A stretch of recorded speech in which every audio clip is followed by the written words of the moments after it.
ಇವನಾರವ ಎಂದೆನಿಸದಿರಯ್ಯ. ಇವನಮ್ಮವ ಇವನಮ್ಮವ ಇವನಮ್ಮವ ಎಂದೆನಿಸಯ್ಯ. ಇವನಮ್ಮವ ಇವನಮ್ಮವ ಇವನಮ್ಮವ ಎಂದೆನಿಸಯ್ಯ. ಇವನಾರವ ಇವನಾರವ ಇವನಾರವ ಎಂದೆನಿಸದಿರಯ್ಯ. ಇವನಾರವ ಇವನಾರವ ಇವನಾರವ ಎಂದೆನಿಸದಿರಯ್ಯ. ಕೂಡಲ ಸಂಗಮ ದೇವಾ ಕೂಡಲ ಸಂಗಮ ದೇವಾ ನಿಮ್ಮ ಮನೆಯ ಮಗನೆಂದೆನಿಸಯ್ಯ. ನಿಮ್ಮ ಮನೆಯ ಮಗನೆಂದೆನಿಸಯ್ಯ. ಇವನಾರವ ಇವನಾರವ ಇವನಾರವ ಎಂದೆನಿಸದಿರಯ್ಯ. ಇವನಾರವ ಇವನಾರವ ಇವನಾರವ ಎಂದೆನಿಸದಿರಯ್ಯ. ಇವನಮ್ಮವ ಇವನಮ್ಮವ ಇವನಮ್ಮವ ಎಂದೆನಿಸಯ್ಯ. ಇವನಮ್ಮವ ಇವನಮ್ಮವ ಇವನಮ್ಮವ ಎಂದೆನಿಸಯ್ಯ. ಇವನಾರವ ಇವನಾರವ ಇವನಾರವ ಎಂದೆನಿಸದಿರಯ್ಯ. ಇವನಾರವ ಇವನಾರವ ಇವನಾರವ ಎಂದೆನಿಸದಿರಯ್ಯ. ಇವನಮ್ಮವ ಎಂದೆನಿಸಯ್ಯ. ಇವನಮ್ಮವ ಎಂದೆನಿಸಯ್ಯ. ಇವನಮ್ಮವ ಎಂದೆನಿಸಯ್ಯ. ಸಂಗೀತ ಸರ್ ಅವರು ಸೂಕ್ತವಾಗಿರುವಂಥ ಬಂದ ಒಂದು ತಮ್ಮದೇ ಆದಂಥ ವಚನದಲ್ಲಿ ಮೇಡಮ್ ಅವರನ್ನೇ ನಾವು ನೋಡ್ಕೊಂಡ್ರೆ ಇವ್ರು ಯಾರಲ್ಲಿ ಇವರೇ ನಮ್ಮವರು ಅನ್ನುವಂಥ ಆ ಸೂಕ್ತವಾಗಿರುವಂಥ ಪ್ರಾರ್ಥನೆಗೆ ಇದ್ದಾರೆ. ಮೇಡಮ್ ಅವರು ಇವತ್ತು ನಮ್ಮ ಯೋಗ ಬಂಧುಗಳಿಗೆ ತಮ್ಮ 4ನೇ ದಿನದ ಜ್ಞಾನದನ್ನ ಅರ್ಪಣೆ ಮಾಡಬೇಕಂತ ಕೇಳ್ತಾ ತಾವು ಮುಂದುವರಿಸಬೇಕು ಅವಕಾಶ. ಶರಣು ನೇರ ಕೂತ್ಕೊಳ್ಳಿ. ಚಿನ್ಮುದ್ರೆಯಲ್ಲಿ ಅಕಾರವನ್ನು ಹೇಳ್ತಾ ಉದರ ಶ್ವಾಸ.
ಚಿನ್ಮಯ ಮುದ್ರೆ,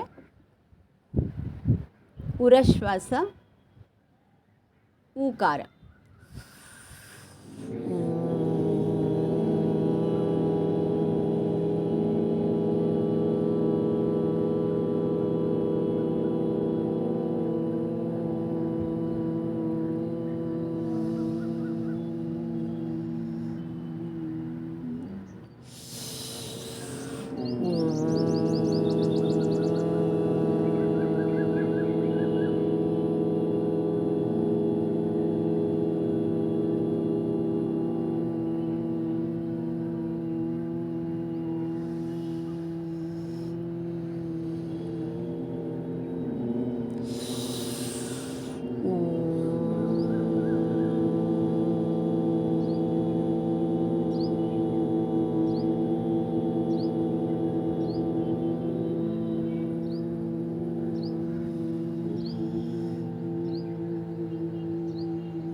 ಗ್ರೀವಶ್ವಾಸ, ಮೇರುದಂಡ ಮುದ್ರಾ, ಮಕಾರ.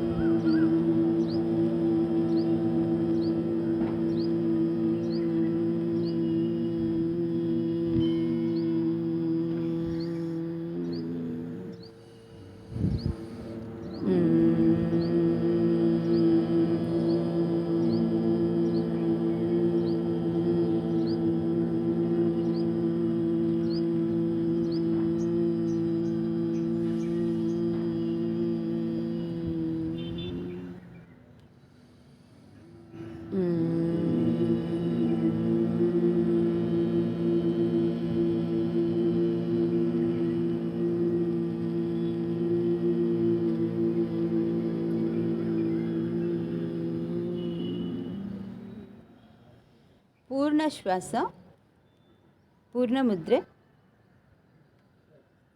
ಅ ಉ ಮಕಾರಗಳನ್ನು ಏಕಕಾಲದಲ್ಲಿ ಹೇಳಿಕೊಳ್ಳುವುದು. ಆ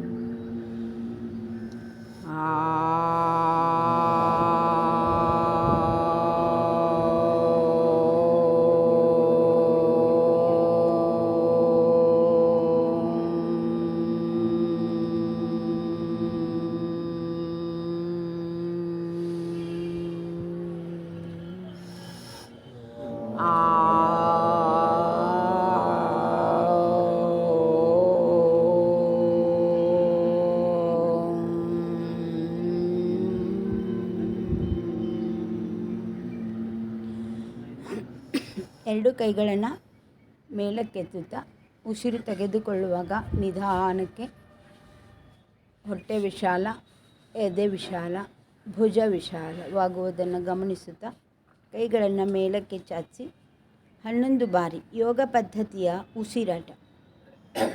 ಉಸಿರು ತೆಗೆದುಕೊಳ್ಳುವಾಗ ಹೊಟ್ಟೆ ವಿಶಾಲ, ಎದೆ ವಿಶಾಲ, ಭುಜ ವಿಶಾಲ. ಉಸಿರು ಬಿಡುವಾಗ ಭುಜಗೂಡು, ಎದೆಗೂಡು, ಹೊಟ್ಟೆಗೂಡು. ಈ ಕ್ರಮವನ್ನು ಯೋಗ ಪದ್ಧತಿಯ ಉಸಿರಾಟ ಅಂತ ಹೇಳ್ತಾರೆ. ಕನಿಷ್ಠ 11 ಉಸಿರುಗಳ ಕಾಲ ಅನಾಯಾಸವಾಗಿ ಯೋಗ ಪದ್ಧತಿಯ ಉಸಿರಾಟದ ಈ ಊರ್ಧ್ವ ಸ್ಥಿತಿಯಲ್ಲಿ ಇರೋದಕ್ಕೆ ಸಾಧ್ಯವಾದರೆ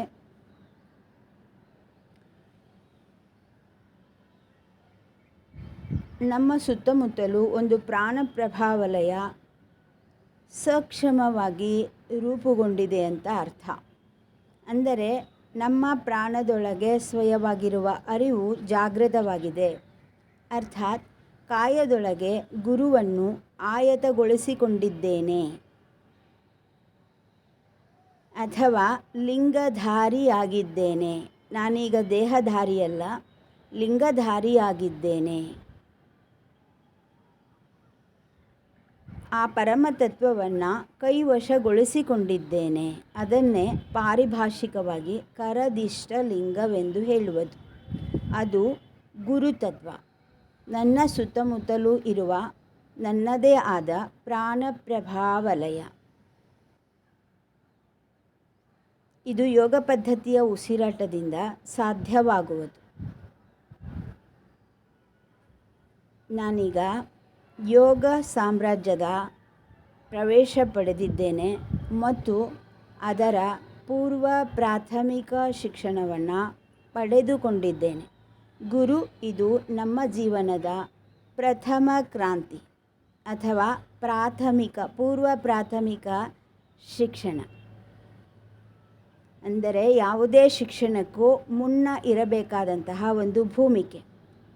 ಇದು ಗುರುತತ್ವ. ಕೈಗಳನ್ನು ಜೋಡಿಸಿ, ತೋಳುಗಳು ಕಿವಿಗೆ ತಾಕಿರಲಿ. ಆಕಾಶಕ್ಕೆ ನೇರವಾಗಿ ಎಷ್ಟು ಸಾಧ್ಯವೋ ಅಷ್ಟು ನಿಮ್ಮ ಸೊಂಟದ ತಳಭಾಗ ಎತ್ತಲ್ಪಟ್ಟಿರಬೇಕು. ಲಂಬಾರ್ ಅದು ಕುಬ್ಜವಾಗಿರಬಾರದು, ಎಲ್ಲಿಯೂ ಬಾಗುವಿಕೆ ಇರಬಾರದು. ತಳಬೆನ್ನು, ಮಧ್ಯಬೆನ್ನು ಮತ್ತು ಕತ್ತಿನ ಹಿಂಬದಿ, ತಲೆಯ ಭಾಗ ಮತ್ತು ಎಲ್ಲ ಕೇಂದ್ರವನ್ನು ಹಾಯ್ದು ಹೋಗುವ ರೀತಿ, ಆಕಾಶಕ್ಕೆ ಚಾಚುವ ರೀತಿ ಮೇಲ್ಮುಖವಾಗಿ ಮುಗಿದ ಕೈಗಳು, ಆಧಾರದಿಂದ ಸಹಸ್ರಾರಕ್ಕೆ ಒಂದು ಜ್ಯೋತಿರ್ಸ್ತಂಭ, ಆಚೆ ಆಚೆ ಈಚೆ ಈಚೆ ಜಗದಗಲ, ಮುಗಿಲಗಲ, ಮಿಗೆಯಗಲ, ನಿಮ್ಮಗಲ, ಪಾತಾಳದಿಂದ ತತ್ತ ನಿಮ್ಮ ಶ್ರೀಚರಣ, ಬ್ರಹ್ಮಾಂಡದಿಂದ ತತ್ತ ನಿಮ್ಮ ಶ್ರೀಮುಕುಟ, ಅಗಮ್ಯ ಅಗೋಚರ ಅಪ್ರತಿಮ ಲಿಂಗವೇ ಎನ್ನ ಕರಸ್ಥಲಕ್ಕೆ ಬಂದು ಚುಳುಕಾದಿರಯ್ಯ. ಇಲ್ಲಿ ಪಾತಾಳ ಅಂದರೆ ನಮ್ಮ ಮೂಲಾಧಾರ ಚಕ್ರ, ಬ್ರಹ್ಮಾಂಡ ಅಂದರೆ ಸಹಸ್ರಾರ ಚಕ್ರ, ಆಚೆ ಆಚೆ ಈಚೆ ಈಚೆ ಪಾತಾಳದಿಂದ ತತ್ತ ನಿಮ್ಮ ಶ್ರೀಚರಣ, ಬ್ರಹ್ಮಾಂಡದಿಂದ ತತ್ತ ನಿಮ್ಮ ಶ್ರೀಮುಕುಟ, ಅಗಮ್ಯ ಅಗೋಚರ ಅಪ್ರತಿಮ ಲಿಂಗವೇ ಎನ್ನ ಕರಸ್ಥಲಕ್ಕೆ ಬಂದು ಚುಳುಕಾದಿರಯ್ಯ. ಭಾವಿಸಿಕೊಳ್ಳಿ. ಕರಸ್ಥಲ ಅಂದರೆ ಈಗ ಸದ್ಯ ನಾನು ಮಾಡ್ತಾ ಇರುವಂತಹ ಕ್ರಿಯೆ, ಚಲನೆ, ಚಟುವಟಿಕೆ. ನಿಧಾನವಾಗಿ ಕೈ ಬಿಡುವಾಗ ನಿಮ್ಮ ಕೈಗಳಲ್ಲಿ ಉಂಟಾದ ರಕ್ತ ಪರಿಚಲನೆಯನ್ನು ಗೊತ್ತು ಮಾಡಿಕೊಳ್ಳಿ. ದೇಹದಲ್ಲಿ ಎಷ್ಟೊಂದು ಬದಲಾವಣೆ ಆಗಿದೆ ಅನ್ನೋದನ್ನು ಗೊತ್ತು ಮಾಡ್ಕೊಳ್ಳಿ. ಆಗಿದೆ ಅಲ್ವಾ? ಇದು ನಾವೀಗ ಪೂರ್ವ ಪ್ರಾಥಮಿಕ ಶಿಕ್ಷಣವನ್ನು ಪಡೆದಿದ್ದೇವೆ. ಅಂದರೆ ಗುರುತತ್ವವನ್ನು ನಮ್ಮೊಳಗೆ ಆಯತ ಮಾಡಿಕೊಂಡಿದ್ದೇವೆ. ಇನ್ನು ಗುರು ಹೊರಗೆ ಉಳಿಯುವುದಿಲ್ಲ, ಗುರು ನಮ್ಮೊಳಗಾಗುತ್ತಾನೆ. ಇದೊಂದು ಅಭಯ. ಗುರು ನಮ್ಮೊಳಗಾಗುವುದೇ ಒಂದು ಅಭಯದಾನ. ಇದು ವಜ್ರಾಸನದಲ್ಲಿ ಬಂದು ನಮನಶೀಲತೆ,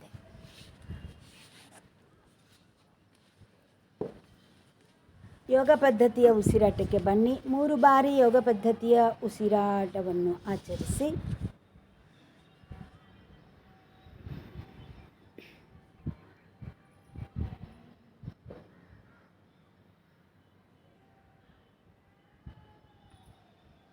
ಉಸಿರನ್ನು ತೆಗೆದುಕೊಳ್ಳುವಾಗ ಮೊದಲು ಹೊಟ್ಟೆ ವಿಶಾಲ ಆಗಬೇಕು. ಭಾಳ ಜನ ಎದೆ ವಿಶಾಲ ಮಾಡ್ತಾರೆ. ಮೊದಲು ಹೊಟ್ಟೆ, ಆಮೇಲೆ ಎದೆ, ಆಮೇಲೆ ಭುಜ ವಿಶಾಲ. ಉಸಿರು ಬಿಡುವಾಗ ಒಬ್ಬೊಬ್ಬರು ಹೊಟ್ಟೆನ ಒಳಗೆ ತಗೋತಾರೆ. ಹಂಗಲ್ಲ, ಮೊದಲು ಭುಜ ಗೂಡ ಆಗಬೇಕು, ಆಮೇಲೆ ಎದೆ ಗೂಡ ಆಗಬೇಕು, ಆಮೇಲೆ ಹೊಟ್ಟೆ ಗೂಡ ಆಗಬೇಕು. ಇದು ಪದ್ಧತಿ. ಜೋಳದ ಚೀಲ ತುಂಬುವಾಗ ಕೆಳಗಿನಿಂದ ತುಂಬ್ತಾ ಬರ್ತೇವೆ, ಹೌದಾ? ತಕ್ಕೊಳ್ಳುವಾಗ ಮೇಲಿನಿಂದ ಖಾಲಿ ಮಾಡ್ತಾ ಬರ್ತೇವೆ. ಅದೇ ಥರ ಈಗ ಉಸಿರನ್ನು ಹೊರಹಾಕುತ್ತಾ ನಿಧಾನವಾಗಿ ನಿಮ್ಮ ಹಣೆಯನ್ನು ನೆಲಕ್ಕೆ ತಾಕಿಸಿ. ಎಷ್ಟು ಕ್ಷಣ ಕೌಂಟ್ ಮಾಡಿ. ನಿಮಗೆ ಎಷ್ಟು ಕ್ಷಣ ಉಸಿರು ಇಲ್ಲದ ಹಾಗೆ ಇರೋಕ್ಕೆ ಸಾಧ್ಯ ಅನ್ನೋದನ್ನು ಗಮನಿಸಿ. ಹಣೆಯನ್ನು ನೆಲಕ್ಕೆ ತಾಕಿದ ತಕ್ಷಣ ಅವಸರದಿಂದ ಉಸಿರು ತಕ್ಕೋಬೇಕು ಅಂತಿದ್ದರೆ ನೀವು ಯೋಗ ಸಾಮ್ರಾಜ್ಯದಲ್ಲಿ ಪ್ರವೇಶ ಮಾಡಲು ನಿಮಗೆ ಅರ್ಹತೆ ಇಲ್ಲ ಅಂತಲೇ ಅರ್ಥ. ಒಂದು 10 ಕ್ಷಣವಾದರೂ ಉಸಿರಿಲ್ಲದಂತೆ ಇರೋಕ್ಕೆ ಬಂದರೆ ನೀವು ದೇಹಸ್ತರದಲ್ಲಿ ಶುದ್ಧಿಯನ್ನು ಪಡೆದಿದ್ದೀರಿ ಅಂತ ಅರ್ಥ.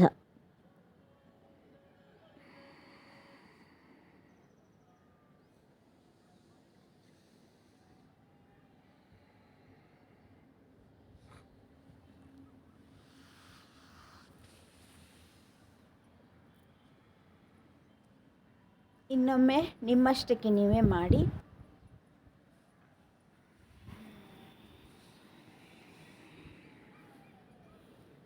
ಒಂದು, 2, 3, 4, 5, 6, 7, 8, 9, 10, 11, 12, 13, 14, 15, 16, 17, 18, 19, 20, 21, 22, 23, 24, 25, 26, 27, 28, 29, 30. 30 ಕ್ಷಣವಾದರೂ ನಿಮಗೆ ಉಸಿರಿಲ್ಲದಂತೆ ಇರಕ್ಕೆ ಬಂದರೆ ನಿಮ್ಮ ಪ್ರಾಣ ಸಕ್ಷಮವಾಗಿದೆ ಅಂತ ಅರ್ಥ. ಈಗ ನಿಮ್ಮ ಕೌಂಟ್ ಎಷ್ಟಿದೆ? ಎಲೆಕ್ಷನ್ ಕೌಂಟ್ ಅಲ್ಲ, 10ನಿಂದ 15ವರೆಗೆ ಇದ್ದೀರಿ. ಅಂದರೆ ದೇಹದಲ್ಲಿ ಶುದ್ಧಿ ಇದ್ದು ಪ್ರಾಣ ಶುದ್ಧಿಯ ಕಡೆಗೆ ಮುಖ ಮಾಡಿದ್ದೀರಿ. ಇದನ್ನು ಇಂಪ್ರೂವ್ ಮಾಡ್ಕೋಬೇಕು. ಈಗ ಗುರು ತತ್ವ ಇದು ಮತ್ತೆ ಅರಿವು ಮರೆವಾಗದಂತೆ ನೋಡಿಕೊಳ್ಳುವ. ಅರಿವಾದವನು ಮತ್ತೆ ಮರೆಯುವ ಸಾಧ್ಯತೆ ಇರುತ್ತದೆ.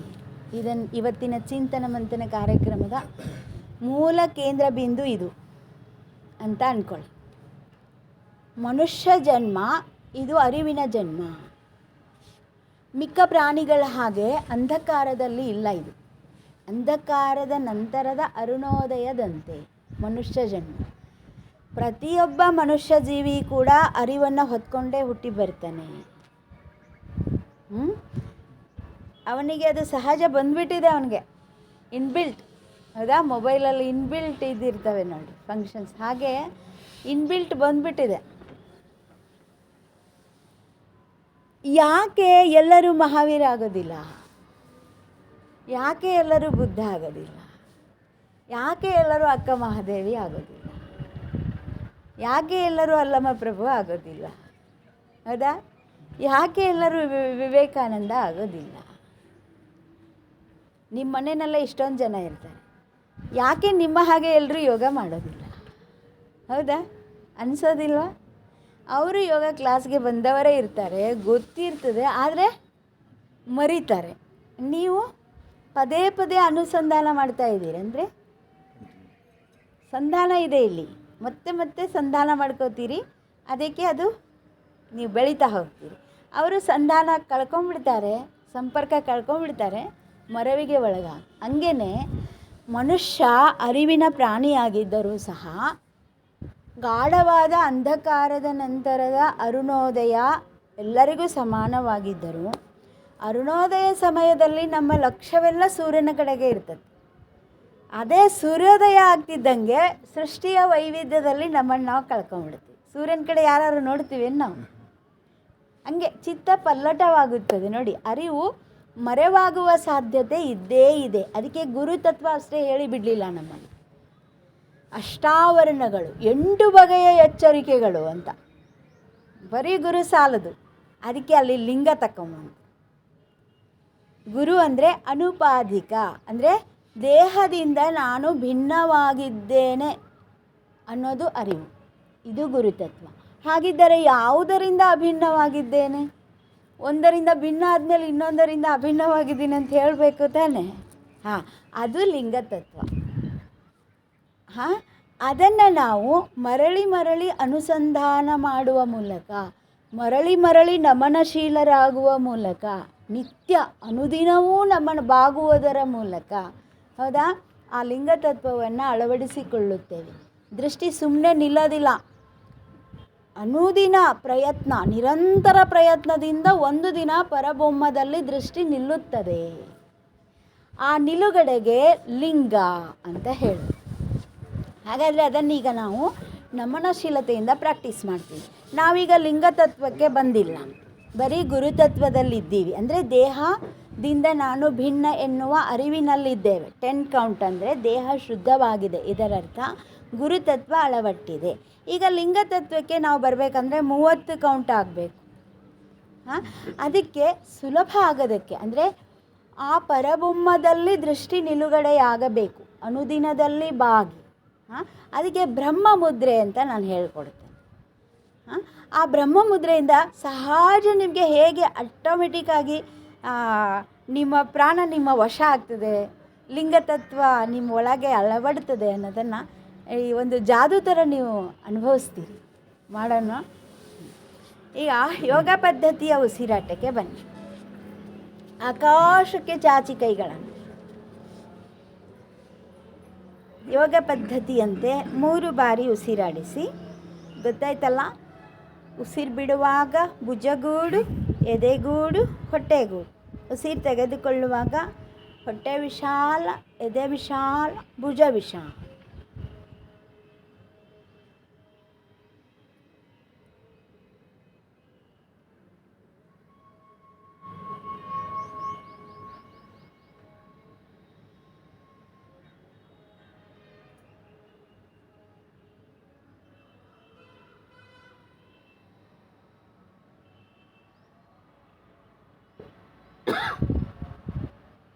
ಈಗ ಉಸಿರನ್ನು ಹೊರ ಹಾಕ್ತಾ ಹಣೆಯನ್ನು ನೆಲಕ್ಕೆ ತಾಗಿಸಿ ಸಹಜ ಉಸಿರಾಟ ಮಾಡಿ 10 ಬಾರಿ. 1 2 3 4 5 6 7 8 9 10. ಇದು ಸಹಜ ಉಸಿರಾಟ ಹೇಳಿದ್ದೀನಿ ನಾನು, ಶೂನ್ಯ ಅಲ್ಲ, ಇದು ಗಮನಿಸಬೇಕು. ಈಗ ಕೈಗಳು ಅಲ್ಲೇ ಇರಲಿ, ಎಷ್ಟು ಸಾಧ್ಯ ಇದೆಯೋ ಅಷ್ಟು ಮುಂದಕ್ಕೆ ಚಾಚಿ. ನಿಮ್ಮ ಪೃಷ್ಠಗಳು ಹಿಮ್ಮಡಿ ಮೇಲೆ ಊರಿರಬೇಕು, ಪೃಷ್ಠ ಎತ್ತಬಾರ್ದು. ಹಾಂ, ಈಗ ಕತ್ತನ್ನು ಮಾತ್ರ ಎತ್ತಿ 1 ಅಡಿ ಮುಂದೆ ನೋಡಿ. ಕತ್ತು ಹಿಂದಿನ ಬೆನ್ಮೂಳೆಯನ್ನು ಗಮನಿಸ್ತಾ ವೇಗವಾಗಿ ಉಸಿರನ್ನು ತೆಗೆದುಕೊಳ್ಳುವುದು ಮತ್ತು ಬಿಡುವುದು. ಭಸ್ತ್ರಿಕಾ. ಮೊದಲು ನಿಧಾನವಾಗಿ 3 ಬಾರಿ ಉಸಿರಾಡಿಸಿ. ಈಗ ದೃಷ್ಟಿಯಲ್ಲಿದೆ, ಕತ್ತು ಹಿಂದಿನ ಬೆನ್ಮೂಳೆಯ ಕಡೆಗೆ ಇದೆ, ಗಮನ ಉಸಿರಾಟದ ಕಡೆಗಿದೆ. ಉಸಿರಿನ ವೇಗವನ್ನು ಹೆಚ್ಚಿಸಿ ವೇಗವಾಗಿ ಉಸಿರು ತೆಗೆದುಕೊಳ್ಳುವುದು, ಮೂಗಿನಿಂದ ವೇಗವಾಗಿ ಬಿಡುವುದು.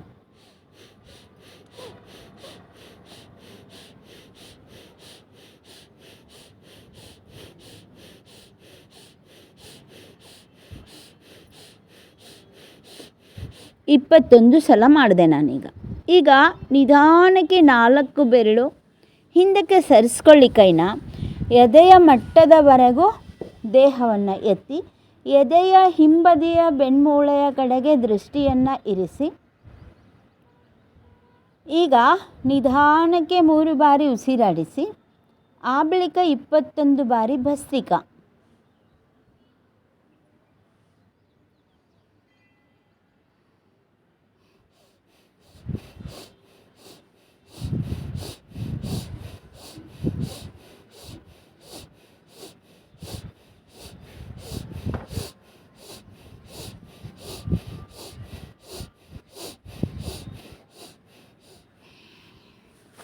ಈಗ ಮತ್ತೆ 4 ಬೆರಳು ಹಿಂದಕ್ಕೆ ಸರಿದುಕೊಳ್ಳಿ.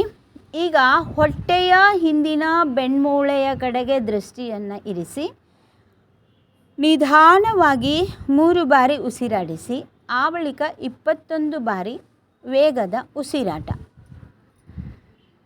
ದೃಷ್ಟಿ ಹೊಟ್ಟೆಯ ಹಿಂದಿನ ಬೆನ್ಮೂಳೆಯ ಕಡೆಗೆ, ಗಮನ ಉಸಿರಾಟದ ಕಡೆಗೆ.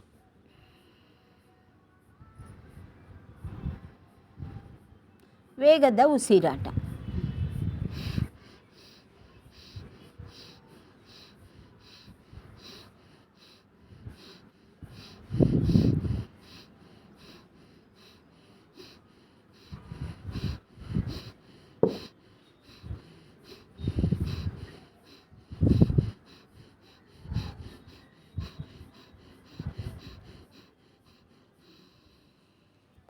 ಈಗ ಮತ್ತೆ 4 ಬೆರಳು ಕೈಗಳನ್ನು ಹಿಂದಕ್ಕೆ ತಕೊಂಡು ಬನ್ನಿ.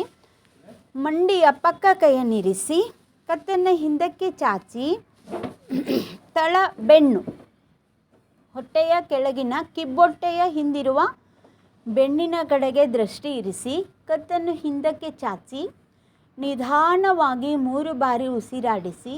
ನಂತರ ವೇಗದ ಉಸಿರಾಟ.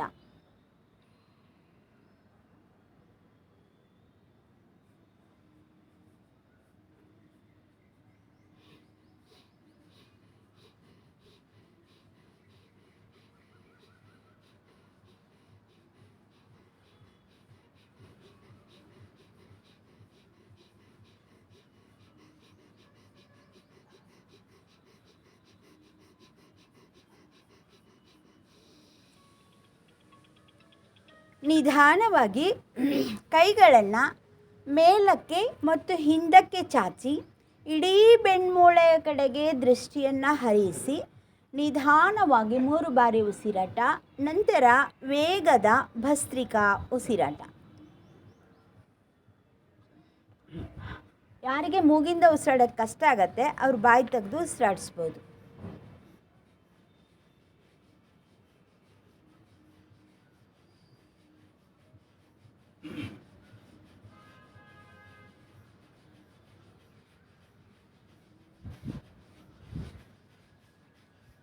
ವೇಗದಲ್ಲಿ ಉಸಿರನ್ನು ಹೊರಹಾಕುತ್ತಾ ಹಣೆಯನ್ನು ನೆಲಕ್ಕೆ ತಾಕಿಸಿ ಉಸಿರೇ ಇಲ್ಲದ ಸ್ಥಿತಿಯನ್ನು ಈಗ ಗಮನಿಸುತ್ತಾ ಈಗ ಕೌಂಟ್ ಮಾಡಿ.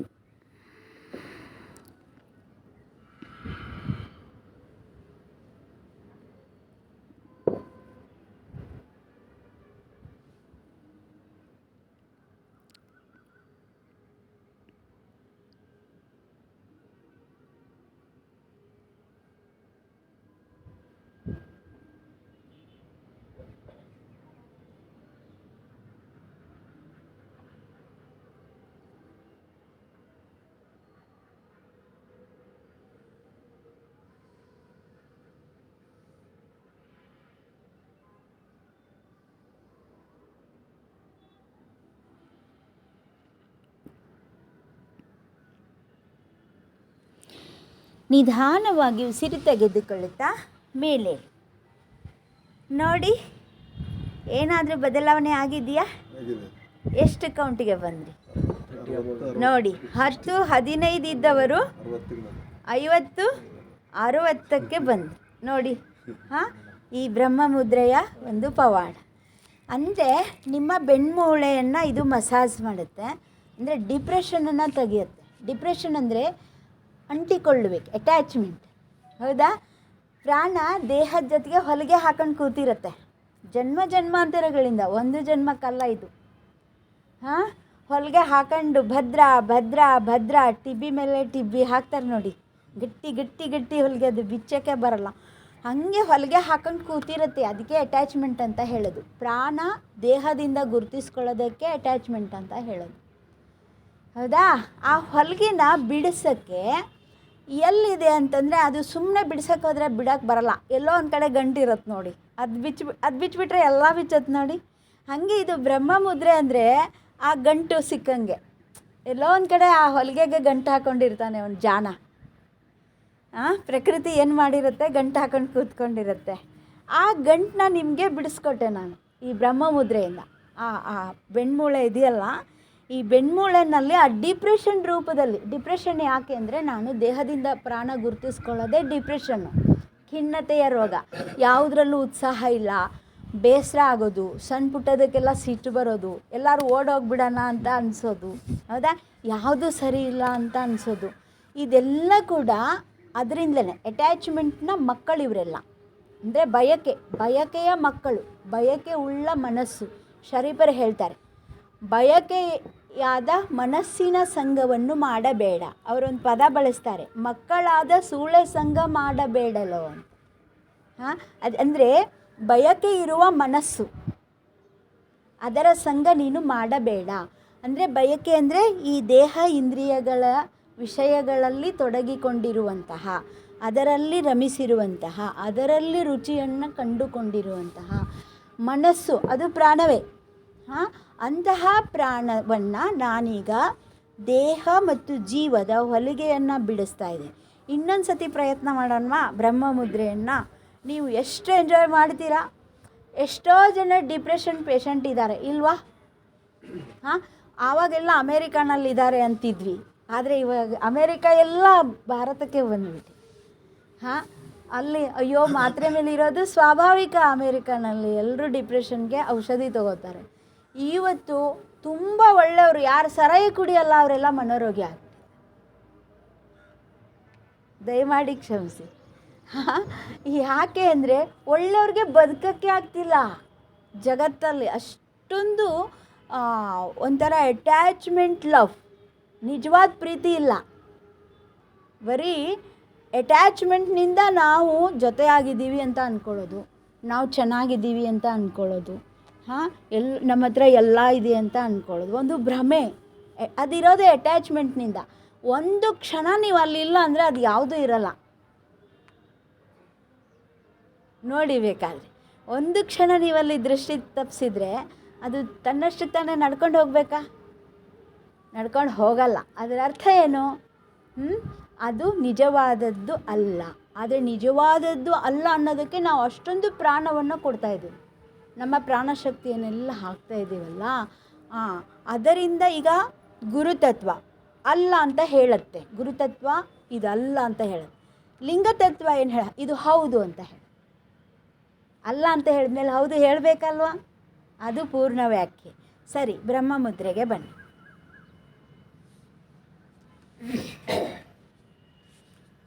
ಉಸಿರನ್ನು ಹೊರ ಹಾಕುತ್ತಾ ಹಣೆಯನ್ನು ನೆಲಕ್ಕೆ ತಾಕಿಸಿ. ಈಗ ನಿಮ್ಮಷ್ಟಕ್ಕೆ ನೀವೇ ಮಾಡಿ.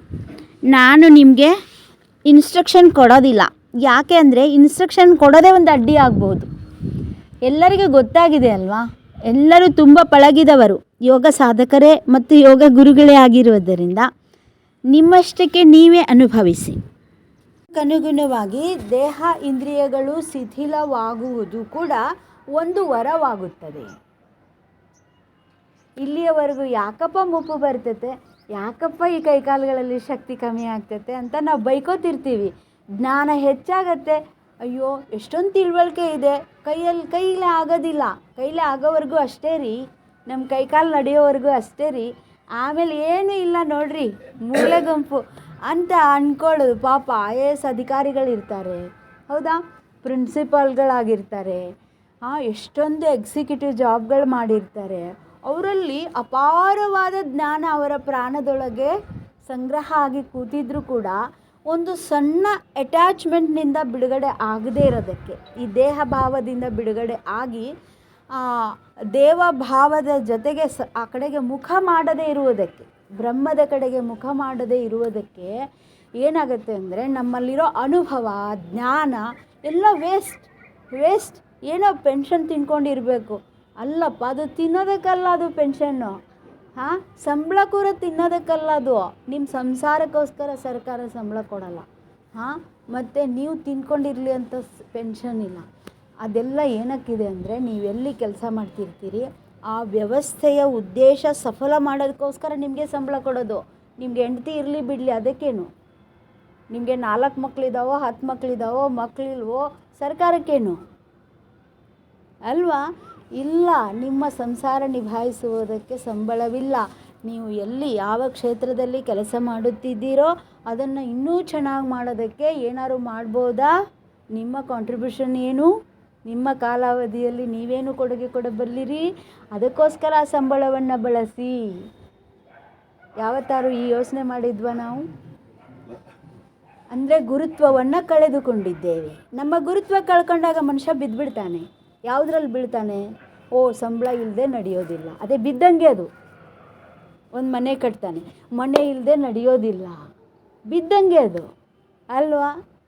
ಅಂಟ್ಕೊಳ್ತೀವಿ ಅಂದರೆ ಬಿದ್ದಂಗೆ ಅದು, ಹೌದು ತಾನೆ? ಅಂದರೆ ಗುರುತ್ವವನ್ನು ಕಳೆದುಕೊಂಡಿದ್ದೇವೆ. ಏನು ಗುರುತ್ವ? ಇದು ಗುರುತ್ವ. ಹೀಗೆ ಯೋಚನೆ ಮಾಡಬೇಕು. ನನ್ನ 1 ಪೈಸೆ, ನಾನೊಬ್ಬ ಶಿಕ್ಷಕ, ನನಗೆ ಕೊಡುವ ಸಂಬಳ ಶಿಕ್ಷಣದ ಒಂದು ಉದ್ದೇಶವನ್ನು ಸಫಲಗೊಳಿಸೋದಕ್ಕೋಸ್ಕರ ಬಳಕೆ ಆಗಬೇಕು. ಈ ವಿಚಾರ, ಈ ಅರಿವಿದೆಯಲ್ಲ, ಇದು ಗುರುತತ್ವ. ನನ್ನೊಳಗೆ ಗುರು ಅಳವಡಿಕೆಯಾಗಿದೆ, ಅರಿವು. ಆ ಬಳಿಕ ಅದು ಮರುವಾಗ್ತಾ ಇರುತ್ತೆ, ಕ್ಷಣಕ್ಕೂ ಮರುವಾಗ್ತಾ ಇರುತ್ತೆ. ಅದನ್ನು ಮತ್ತೆ ಪುನಃ ಸಂಧಾನ ಮಾಡ್ಕೊಳ್ತಾ ಇರಬೇಕು ಅದ್ರ ಜೊತೆಗೆ. ಅದಕ್ಕೋಸ್ಕರ ಲಿಂಗತತ್ವ ಅದೇನು ಹೇಳುತ್ತೆ ಅಂತಂದರೆ, ಈ ಪ್ರಾಣ ಒಮ್ಮೆ ದೇಹಭಾವದಿಂದ ಬಿಡುಗಡೆಯಾದ ಪ್ರಾಣವನ್ನು ಬ್ರಹ್ಮಭಾವದ ಕಡೆಗೆ ಮುಖ ಮಾಡಿಸಬೇಕು. ಬ್ರಹ್ಮಭಾವಕ್ಕೆ ಅದು ಅಂಟಿಕೊಳ್ಳುವಂತೆ ಮಾಡಬೇಕು. ಅಲ್ಲಿ ದೃಷ್ಟಿಯನ್ನು ಇರಿಸಬೇಕು. ಪದೇ ಆರೋಪ ಆಗ್ತಿರುತ್ತೆ. ಆರೋಪಿ ಯಾರೋ ಒಂದು ದೊಡ್ಡ ಆರೋಪ ಮಾಡಿಬಿಡ್ತಾರೆ ನನಗೆ. ಅವರು ಆರೋಪ ಮಾಡಲಿ, ಅದಕ್ಕಂತ ನಾನು ಅಪರಾಧ ಮಾಡಬೇಕಾ? ಹೆಂಗೋ ಆರೋಪ ಆಗಿಬಿಟ್ಟಿದೆ, ನಾನು ಅಪರಾಧನೇ ಮಾಡಿಬಿಡೋಣ ಅನ್ನೋದು ಸರಿನೇನು? ಎಷ್ಟಾರೋ ಆರೋಪ ಮಾಡಲಿ, ನನಗೆ ಗೊತ್ತಲ್ವಾ ನಾನು ಆರೋಪಿ ಅಲ್ಲ ಅಂತ. ನನಗೆ ಗೊತ್ತಿದ್ದರೆ ಸಾಕು ತಾನೆ, ಜಗತ್ತಿಗೆಲ್ಲ ಸಿದ್ಧ ಮಾಡೋಕ್ಕಾಗಲ್ಲ, ಗಡ್ಗೆ ಬಾಯಿನ ಮುಚ್ಚೋಕ್ಕಾಗತ್ತಾ? ಜಗತ್ತನ್ನು ಯಾವತ್ತಾದರೂ ಆ ದಾರಿಗೆಲ್ಲ ಹುಲ್ಲು ಹಾಸು ಯಾರಿಗಾರು ಹಾಕೋಕ್ಕಾಗಿದೆಯಾ? Red carpet ಹಾಕೋಕ್ಕಾಗಿದೆಯಾ? ಕಾಲಿಗೆ ಮಾತ್ರ ಚಪ್ಪಲಿ ಹಾಕೋಬೋದಲ್ವ? ಹಂಗೇ ನನಗೆ ನಾನು ಅರಿವು ಮಾಡಿಕೊಳ್ಳಬೇಕು. ಹೌದಾ? ಜಗತ್ತೆಲ್ಲ ನೀನು ಹುಟ್ಟಿದೀಯಾ ಅನ್ಬೋದು. ಅಮ್ಮ ಹೇಳ್ತಾಳೆ, ನೀನು ನನಗೆ ಹುಟ್ಟಿರೋದು ಮಗನೇ ಅಂತಾಳೆ ಅಲ್ವಾ? ಆರೋಪ ಅದು. ಆದರೆ ನನಗೆ ಗೊತ್ತಿರಬೇಕು, ನಾನು ಹುಟ್ಟಿಲ್ಲ, ನಾನು ಪ್ರಕೃತಿಯ ಮಗು, ವಿಶಾಲವಾದ ಪ್ರಕೃತಿ ಮಾತೆಯ ಮಗು. ಇದನ್ನು ಅರಿವು ಅಂತ ಕರೆಯೋದು. ಇದಕ್ಕೆ ದೀಕ್ಷೆ ಅಂತ ಹೇಳೋದು. ನಮ್ಮಲ್ಲಿ ಒಂದು ದೀಕ್ಷೆ ಇದೆ. ಹೊಟ್ಟೆನಲ್ಲಿ ಗರ್ಭಿಣಿ ಇದ್ದಾಗ 8ನೇ ತಿಂಗಳಿಗೆ ಆ ಮಗುಗೆ ಹೇಳ್ತಾರೆ ಈ ಮಾತನ್ನ, ನೀನು ಅಮ್ಮನ ಹೊಟ್ಟೆಯಿಂದ ಹುಟ್ಟುತ್ತಾ ಇಲ್ಲ ಮಗನೇ, ನೀನು ವಿಶಾಲವಾದ ವಿಶ್ವ ಪ್ರಾಣಶಕ್ತಿಯ ಜೊತೆಗೆ ನೀನು ಬಂಧಿಸ್ಕೋ. ಇಷ್ಟು ದಿನ ಕರಳು ಬಳ್ಳಿ ಜೊತೆ ಬಂಧಿಸ್ಕೊಂಡಿದೆಯಲ್ಲ, ಇನ್ನೇನು ತಾಯಿ ಕರಳು ಬಳ್ಳಿಯಿಂದ ಕಟ್ ಮಾಡೋ ಕಾಲ ಬಂದಿದೆ, ಇನ್ನೊಂದು ತಿಂಗಳೊಪ್ಪತ್ತಲ್ಲಿ ನೀನೀಗ ಎಚ್ಚರಾಗಬೇಕು. ನೀನು ಕರಳು ಬಳ್ಳಿಯಿಂದ ಅಷ್ಟೇ ಬಂಧಿಸ್ಕೊಂಡಿಲ್ಲ, ನಿನ್ನ ಬಂಧನ ಯಾರ ಜೊತೆಗಿದೆ? ವಿಶ್ವ ಪ್ರಾಣಶಕ್ತಿಯ ಜೊತೆಗಿದೆ. ನೀನು ಪ್ರಕೃತಿ ಮಾತೆಯ ಮಡಿಲ ಮಗುವಾಗಿದ್ದೀಯಾ. ಅದು ಹೇಳೋದಕ್ಕೆ ಆ ಪ್ರಾಣಪೀಠಿಕೆಯನ್ನು ಅಲ್ಲಿ ಗರ್ಭಕ್ಕೆ ಸಂಬಂಧಿಸಿ ಕೊಡ್ತಾರೆ. ಪಾಪ ಅದು ಸಂಕೇತವಾಗಿ ಉಳಿದಿದೆ. ನಮ್ಮ ಗುಡಿಗಳಲ್ಲಿರೋ ಈಶ್ವರಲಿಂಗು ಸಂಕೇತವಾಗಿ ಉಳಿದಿದೆ. ಇವರು ಕೊಡೋ ದೀಕ್ಷೆಗಳೆಲ್ಲ ಸಂಕೇತವಾಗಿ ಉಳಿದಿದೆ. ಆದರೆ ಅದರ ಅರ್ಥ ಚಿಂತನೆಯನ್ನು ನಾವು ಇವತ್ತು ಮಾಡ್ತಾಯಿದ್ದೇವೆ. ಅರ್ಥದಲ್ಲಿ ವಿಸ್ತಾರ ಆಗಬೇಕು. ನಾನು ಇಷ್ಟು ದೊಡ್ಡ ಈಶ್ವರಲಿಂಗು ಮಾಡಿದೆ, ಅಷ್ಟು ದೊಡ್ಡ ಈಶ್ವರಲಿಂಗು ಮಾಡಿದೆ, ಅಷ್ಟಡಿ ಇಷ್ಟಡಿ, ಅದು ಸಂಕೇತ ವಿಸ್ತಾರ ಆಗೋದ್ರಿಂದ ನಮ್ಮ ಬುದ್ಧಿ ಮಂದ ಆಗ್ತಾ ಹೋಗುತ್ತೆ. ಅದು ಮಂದ ಬುದ್ಧಿಯ ಕೆಲಸ. ಹೌದು. ಹಾಗಾದರೆ ನಮ್ಮ ಬುದ್ಧಿವಂತರ ಕೆಲಸ ಏನು? ಸಂಕೇತ ವಿಸ್ತಾರ ಮಾಡಬೇಕಾ? ಸಂಕೇತದ ಅರ್ಥದಲ್ಲಿ ನಾವು ವಿಸ್ತಾರ ಆಗಬೇಕಾ? ಸಂಕೇತದ ಅರ್ಥದಲ್ಲಿ ಅರಿವನ್ನು ವಿಸ್ತಾರಗೊಳಿಸಿಕೊಳ್ಳಬೇಕು ಅನ್ನೋದಕ್ಕೆ ಯೋಗದ ಪರಿಭಾಷೆಯಲ್ಲಿ ಆ ತತ್ವನ ನಾನು ನಿಮ್ಮ ಮುಂದೆ ಇಡೋಕ್ಕೆ ಪ್ರಯತ್ನ ಮಾಡ್ತಾ ಇದ್ದೇನೆ. ಈಗ ನಾವು ಬೇಬಿ ಸಿಟ್ಟಿಂಗಿಗೆ ಎಂಟ್ರೆನ್ಸ್ ತೊಗೊಂಡ್ವಿ ನಾಭಿ ಉಸಿರಾಟದಿಂದ, ಯೋಗದ ಬೇಬಿ ಸಿಟ್ಟಿಂಗ್. ಹೌದಾ? ಆಮೇಲೆ ಯೋಗದ ಪೂರ್ವ ಪ್ರಾಥಮಿಕ ಶಾಲೆಗೆ ನಾವು ಪ್ರವೇಶ ಪಡೆದ್ವಿ, ಶಿಕ್ಷಣ ತಗೊಂಡ್ವಿ. ಯಾವುದರ ಮೂಲಕ? ಯೋಗ ಪದ್ಧತಿಯ ಉಸಿರಾಟದ ಮೂಲಕ. ಹೌದಾ? ವಿಭಾಗೀಯ ಉಸಿರಾಟ ಮತ್ತು ಯೋಗ ಪದ್ಧತಿಯ ಉಸಿರಾಟದಿಂದ LKG ಅಪ್ಪರ್ KG ಎಲ್ಲನೂ ನಾವು ಶಿಕ್ಷಣ ಪಡ್ಕೊಂಡ್ವಿ. ಈಗ ನಾವು ಪೂರ್ವ ಪ್ರಾಥಮಿಕದಿಂದ ಪ್ರಾಥಮಿಕಕ್ಕೆ ಬರ್ತಾ ಇದ್ದೀವಿ ಅನ್ನುವಾಗ ಈ ಲಿಂಗತತ್ವ ಅಂದರೆ ನಮನಶೀಲತೆ ಅಲ್ಲಿ ಆ ಬ್ರಹ್ಮ ಮುದ್ರೆಯ ಮೂಲಕ ನಾವು ಪ್ರಾಥಮಿಕಕ್ಕೆ ಪ್ರವೇಶವನ್ನು ಪಡೆದ್ವಿ ಅಂತ. ಈಗ ಪ್ರಾಥಮಿಕ ಶಿಕ್ಷಣ ತೆಗೆದುಕೊಳ್ಳುವ ಹಂತದಲ್ಲಿ ಎಲ್ಲರೂ ವಜ್ರಾಸನಕ್ಕೆ ಬನ್ನಿ. ಈಗ ಉಸಿರನ್ನು ಮಾತ್ರ ಹೊರಗೆ ಹಾಕಿ ಏನು ಮಾಡ್ತಿದ್ವಿ? ಶೂನ್ಯವನ್ನು ಅನುಭವಿಸ್ತಿದ್ವಲ್ವಾ? ಉಸಿರು ಇಲ್ಲದ ಸ್ಥಿತಿಯನ್ನು ಅನುಭವಿಸ್ತಿದ್ವಿ. ಈಗ ನೀವು ಉಸಿರಿನೊಂದಿಗೆ ಈಗ ಉಸಿರನ್ನು ಹೊರಹಾಕುವುದರ ಜೊತೆಗೆ ಏನು ಗೊತ್ತಾ, ಒಂದು ಕ್ಷಣ ಹೀಗೆ ಕೂತ್ಕೊಳ್ಳಿ. ಉಸಿರಾಟ ಜೊತೆಗೆ ನಾನು, ನನ್ನದು, ಹಂಗಾಗಬೇಕಾಗಿತ್ತು, ಆಗಬಾರ್ದಾಗಿತ್ತು, ಹೌದು, ಅಲ್ಲ, ಅದು, ಇದು, ಬೇಕು, ಬೇಡ. ನೋಡಿ, ಒಂದೇ ಸಮನೆ ತುಣುಕು ತುಣುಕು ತುಣುಕು ವಿಚಾರಗಳು ಆ ಉಸಿರಿನ ಜೊತೆಗೆ ಅಂಟ್ಕೊಂಡಿದ್ದಾವೆ. ನೋಡಿ, ಸ್ವಲ್ಪ ಗಮನಿಸಿ. ಅದನ್ನು ಸ್ವಪ್ನಧಾರೆ ಅಂತ ಕರೀತಾರೆ. ರಾತ್ರಿ ನಾವು ಅದನ್ನು ನೋಡ್ತೀವಿ, ಅದಕ್ಕೆ ರೂಪ ಕೊಡ್ತೀವಿ, ಮತ್ತು ಹಗಲಲ್ಲೂ ಅದೇ ಸ್ವಪ್ನನೇ. ಆದರೆ ನಾವು ಈ ಆ ಕಡೆ ಗಮನ ಇರೋದ್ರಿಂದ ನಮಗೆ ಆ ಸ್ವಪ್ನದ ಕಡೆ ಗಮನ ಇಲ್ಲ, ನಡೀತಾ ಇದೆ. ಅದಕ್ಕೆ ಸ್ವಪ್ನಧಾರೆ ಅಂತ ಹೇಳ್ತಾರೆ. ಅದು ನಮ್ಮ ಪ್ರಾಣಶಕ್ತಿಯನ್ನು ಹ್ರಾಸ ಮಾಡ್ತಾ ಇದೆ, ಅಂದರೆ ತಿಂದು ಹಾಕ್ತಾ ಇದೆ, ಕಬಳಿಸ್ತಾ ಇದೆ. ಕಬಳಿಸೋದಂದ್ರೆ ಏನು? ಈಗ ನಾನು ಒಂದು ಸಸಿಗೆ ನೀರು ಹಾಕಬೇಕು ಅಂತ ಕಾಲುವೆ ಮಾಡಿರ್ತೀನಿ, ಆ ಕಾಲುವೆನಲ್ಲಿ ನೀರು ಹರಿಬಿಡ್ತೀನಿ, ಆದರೆ ಆ ಸಸಿಗೆ ಹೋಗಲ್ಲ. ಅದು ಏನಾಗುತ್ತೆ? ದಾರಿನಲ್ಲಿ ಅಲ್ಲೆಲ್ಲ ಇಲಿಗುದ್ದುಗಳು. ಹೌದಾ? ಹೆಗ್ಣ ಇಲಿ ಏನಾದ್ರು ಗುದ್ದು ಮಾಡಿತ್ತು ಅಂದರೆ ನೋಡ್ರಿ, ಬೇಕಾದ್ರೆ ನೀವು ಟ್ಯಾಂಕೆಲ್ಲ ಸುರಿದ್ರು ಕೂಡ ಒಂದು ಹನಿ ನೀರು ನಿಮಗೆ ಬೆಳಗ್ಗೆ ಹೋಗಿರಲ್ಲ. ಸುಯ್ ಅಂತ ಎಲ್ಲ ಅದೇ ತಗೊಂಡು ಹೋಗ್ಬಿಡುತ್ತಲ್ವಾ? ಹಾಗೆ ಏನಾಗಿದೆ ಅಂದರೆ ಬೇಕು ಬೇಡ, ಹೌದು ಅಲ್ಲ, ಹಾಗೆ ಹೀಗೆ ಈ ದ್ವಂದ್ವ ಸ್ವಪ್ನಧಾರೆ ಏನು ಮಾಡುತ್ತಂದರೆ ನಮ್ಮ ಪ್ರಾಣಶಕ್ತಿಯನ್ನು ತಿಂದು ಹಾಕುತ್ತಿದೆ. ಅಪಾರವಾದ ಶಕ್ತಿ ಇದೆ ನಮ್ಮಲ್ಲಿ. ಅದು ಕಿಂಚಿತ್ ಮಾಡಿಬಿಟ್ಟತ್ತೆ ನಮ್ಮನ್ನ, ಯಾವ ಕೆಲಸಕ್ಕೂ ಬರ್ದಂಗೆ ಮಾಡಿಬಿಟ್ಟತ್ತೆ. ಅಂದರೆ ದೇಹದ ಮುಪ್ಪಿನೊಂದಿಗೆ ನಾನೂ ಮುಪ್ಪಾಗುವಂತೆ, ಅದರ ಬೀಳುವಿಕೆಯೊಂದಿಗೆ ನಾನೂ ಸಾಯುವಂತೆ ಅಲ್ವಾ? ಬರೀ ಆರೋಪಿ ಅಲ್ಲ, ಅಪರಾಧವನ್ನು ಕೂಡ ಮಾಡುವಂತೆ ಮಾಡಿದೆ. ಈಗ ನಾನು ಎಚ್ಚರಾಗಬೇಕು. ಆ ಸ್ವಪ್ನಧಾರೆಯನ್ನು ನಾನು ಹೊರ ಹಾಕುತ್ತೇನೆ. ಗೊತ್ತಾಯ್ತಾ? ಬರೀ ನಿಶ್ವಾಸ ಮಾತ್ರವಲ್ಲ, ಉಸಿರನ್ನು ಮಾತ್ರ ಹೊರ ಹಾಕುತ್ತಿಲ್ಲ, ನನ್ನೊಳಗಿರುವ ಮನಸ್ಸಿನ ಕಲ್ಪನೆ ಆ ಸ್ವಪ್ನಧಾರೆಯನ್ನು ಕೂಡ ನಿಶ್ವಾಸದೊಂದಿಗೆ ಹೊರ ಹಾಕುತ್ತಿದ್ದೇನೆ ಅಂದ್ಕೊಂಡು ನೀವೇನು ಮಾಡಬೇಕು? ಪ್ರಯತ್ನಪೂರ್ವಕವಾಗಿ ಉಸಿರಿನೊಂದಿಗೆ ಮನಸ್ಸಿನ ಕಲ್ಪನೆಗಳು, ಒಳ್ಳೆಯದಷ್ಟೇ ಇಟ್ಕೋತೀನಿ, ಕೆಟ್ಟದ್ದು ಹಂಗೆಲ್ಲ ಇಲ್ಲ. ಏನು ಮಾಡ್ತೀವಿ ಒಂದು ಸತಿ ಒಳ್ಳೆಯದೇ ಕೆಟ್ಟದ್ದು ಎಲ್ಲ ಡಮಾರ್ ಮಾಡಲ್ವಾ? ಹಾಂ ಮಾಡ್ತೀವಿ ತಾನೆ. ಹಾಗೆ ಇವಾಗ ಒಳಿತು ಕೆಡಕು ಎರಡನ್ನೂ ಕೂಡ ಹೊರ ಹಾಕುವುದು. ನಾನು ಆರೋಗ್ಯವಂತನಾಗಿದ್ದೇನೆ, ರೋಗಿಯಾಗಿದ್ದೇನೆ, ಎರಡನ್ನೂ ಹೊರ ಹಾಕುವುದು. ನಾನು ಜಾಣನಿದ್ದೇನೆ, ದಡ್ಡನಿದ್ದೇನೆ, ಎರಡನ್ನೂ ಹೊರಗೆ ಹಾಕು. ನಾನು ಸಾಹುಕಾರನಿದ್ದೇನೆ, ಬಡವನಿದ್ದೇನೆ, ಎರಡನ್ನೂ ಹೊರಗೆ ಹಾಕು. ಸರಿನಾ? ನಾನು ಮುದುಕನಿದ್ದೇನೆ, ಯುವಕ, ಎರಡನ್ನೂ ಹೊರಗೆ ಹಾಕು. ಗೊತ್ತಾಯ್ತಾ? ಸರಿ. ಎಲ್ಲ ಕಲ್ಪನೆಗಳನ್ನು ಹೊರ ಹಾಕುವುದು. ಕೈನ ಮೇಲೆತ್ತಿ ಯೋಗ ಪದ್ಧತಿಯ ಉಸಿರಾಟಕ್ಕೆ ಬನ್ನಿ. ಉಸಿರಿನೊಂದಿಗೆ ಮನಸ್ಸಿನ ಕಲ್ಪನೆಗಳನ್ನೆಲ್ಲ ಹೊರ ಹಾಕುತ್ತಾ ಹಣೆಯನ್ನು ನೆಲಕ್ಕೆ ತಾಕಿಸಿ.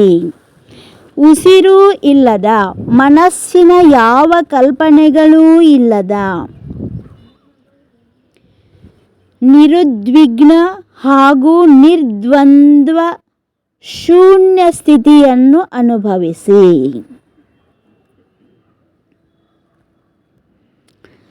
ಈ ಶೂನ್ಯ ಬರೀ ಖಾಲಿಯಾಗಿಲ್ಲ, ಇದು ಉನ್ನತಾತ್ಮದಿಂದ ತುಂಬಿಕೊಂಡಿರುವುದು. ಅದು ನಮ್ಮದೇ ಆದ ಉನ್ನತಾತ್ಮ. ಅದನ್ನು ನಾವು ಇಷ್ಟ ದೈವ ಎಂದು ಕರೆಯಬಹುದು, ಇಷ್ಟ ಗುರುವೆಂದು ಕರೆಯಬಹುದು. ಅದು ನಿಮಗೆ ಪರಿಚಿತವಾಗಿರಬಹುದು, ಅಪರಿಚಿತವಾಗಿರಬಹುದು. ಅದು ಜನ್ಮ ಜನ್ಮಾಂತರಗಳಿಂದ ನಿಮ್ಮೆಲ್ಲ ಸಾಧನೆಯ ಕಾಳಜಿ ಮಾಡಿಕೊಂಡು ಬಂದಿರುವಂತಹ ಒಂದು ದಿವ್ಯ ಶಕ್ತಿ. ನಿಮ್ಮನ್ನು ಕ್ಷಣ ಕ್ಷಣಕ್ಕೂ ಆರೈಕೆ ಮಾಡಿಕೊಂಡಿರುವಂತಹ ಮಾತೃತತ್ವ. ಇಲ್ಲಿವರೆಗೂ ಗುರುತತ್ವದ ಮಾತಾಡಿದ್ವಿ, ಅರಿವು. ಈಗ ಸ್ಮೃತಿ ಅಂದರೆ ಅರಿವು ಮರೆಯದಂತಿರಿಸುವ ಮಾತೃತತ್ವ ಅಥವಾ ಲಿಂಗತತ್ವ ಅಥವಾ ಉನ್ನತಾತ್ಮ. ಈಗ ಉಸಿರನ್ನು ತೆಗೆದುಕೊಳ್ಳುತ್ತಾ ಆ ಉನ್ನತ ಆತ್ಮದೊಂದಿಗೆ ನಿಧಾನವಾಗಿ ಮೇಲೆ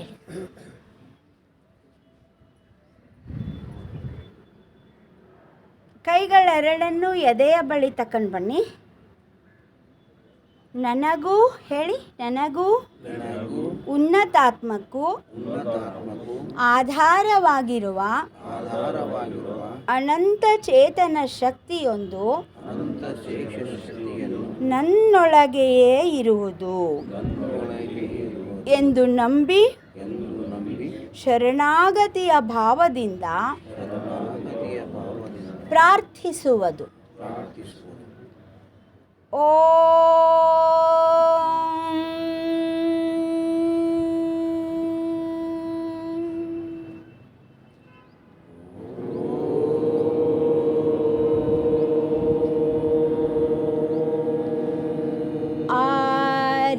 ಆರೋಗ್ಯಂ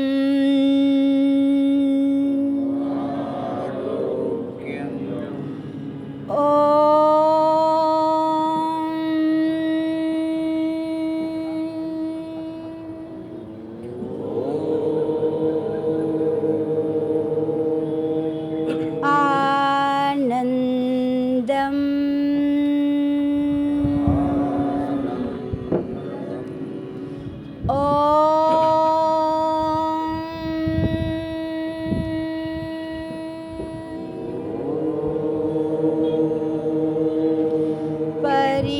ಪರಿಪೂರ್ಣಂ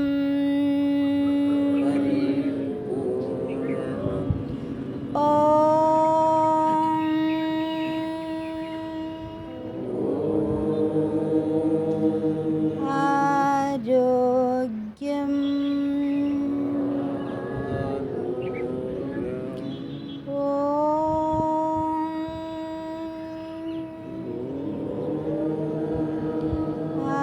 ಆನಂದಂ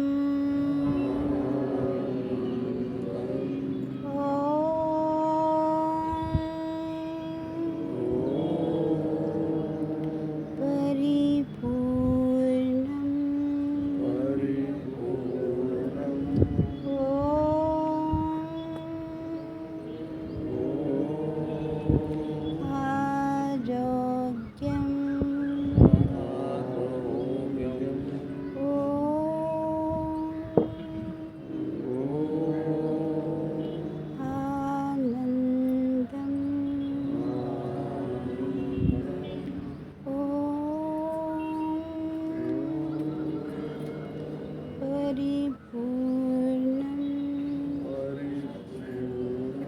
ಇದೇ ಮಾತುಗಳನ್ನು ಮೌನವಾಗಿ ಮನಸ್ಸಿನಲ್ಲಿ ಹೇಳ್ಕೊಳ್ಳಿ.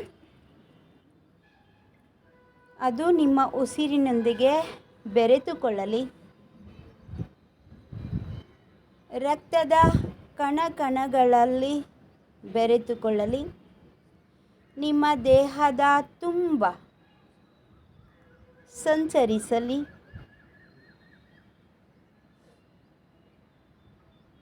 ಅದು ತನ್ನ ಸತ್ವವನ್ನು ದೇಹದಲ್ಲಿರುವ ಕೋಟಿ ಕೋಟಿ ಜೀವಕೋಶಗಳಿಗೆ ತಲುಪಿಸಲಿ.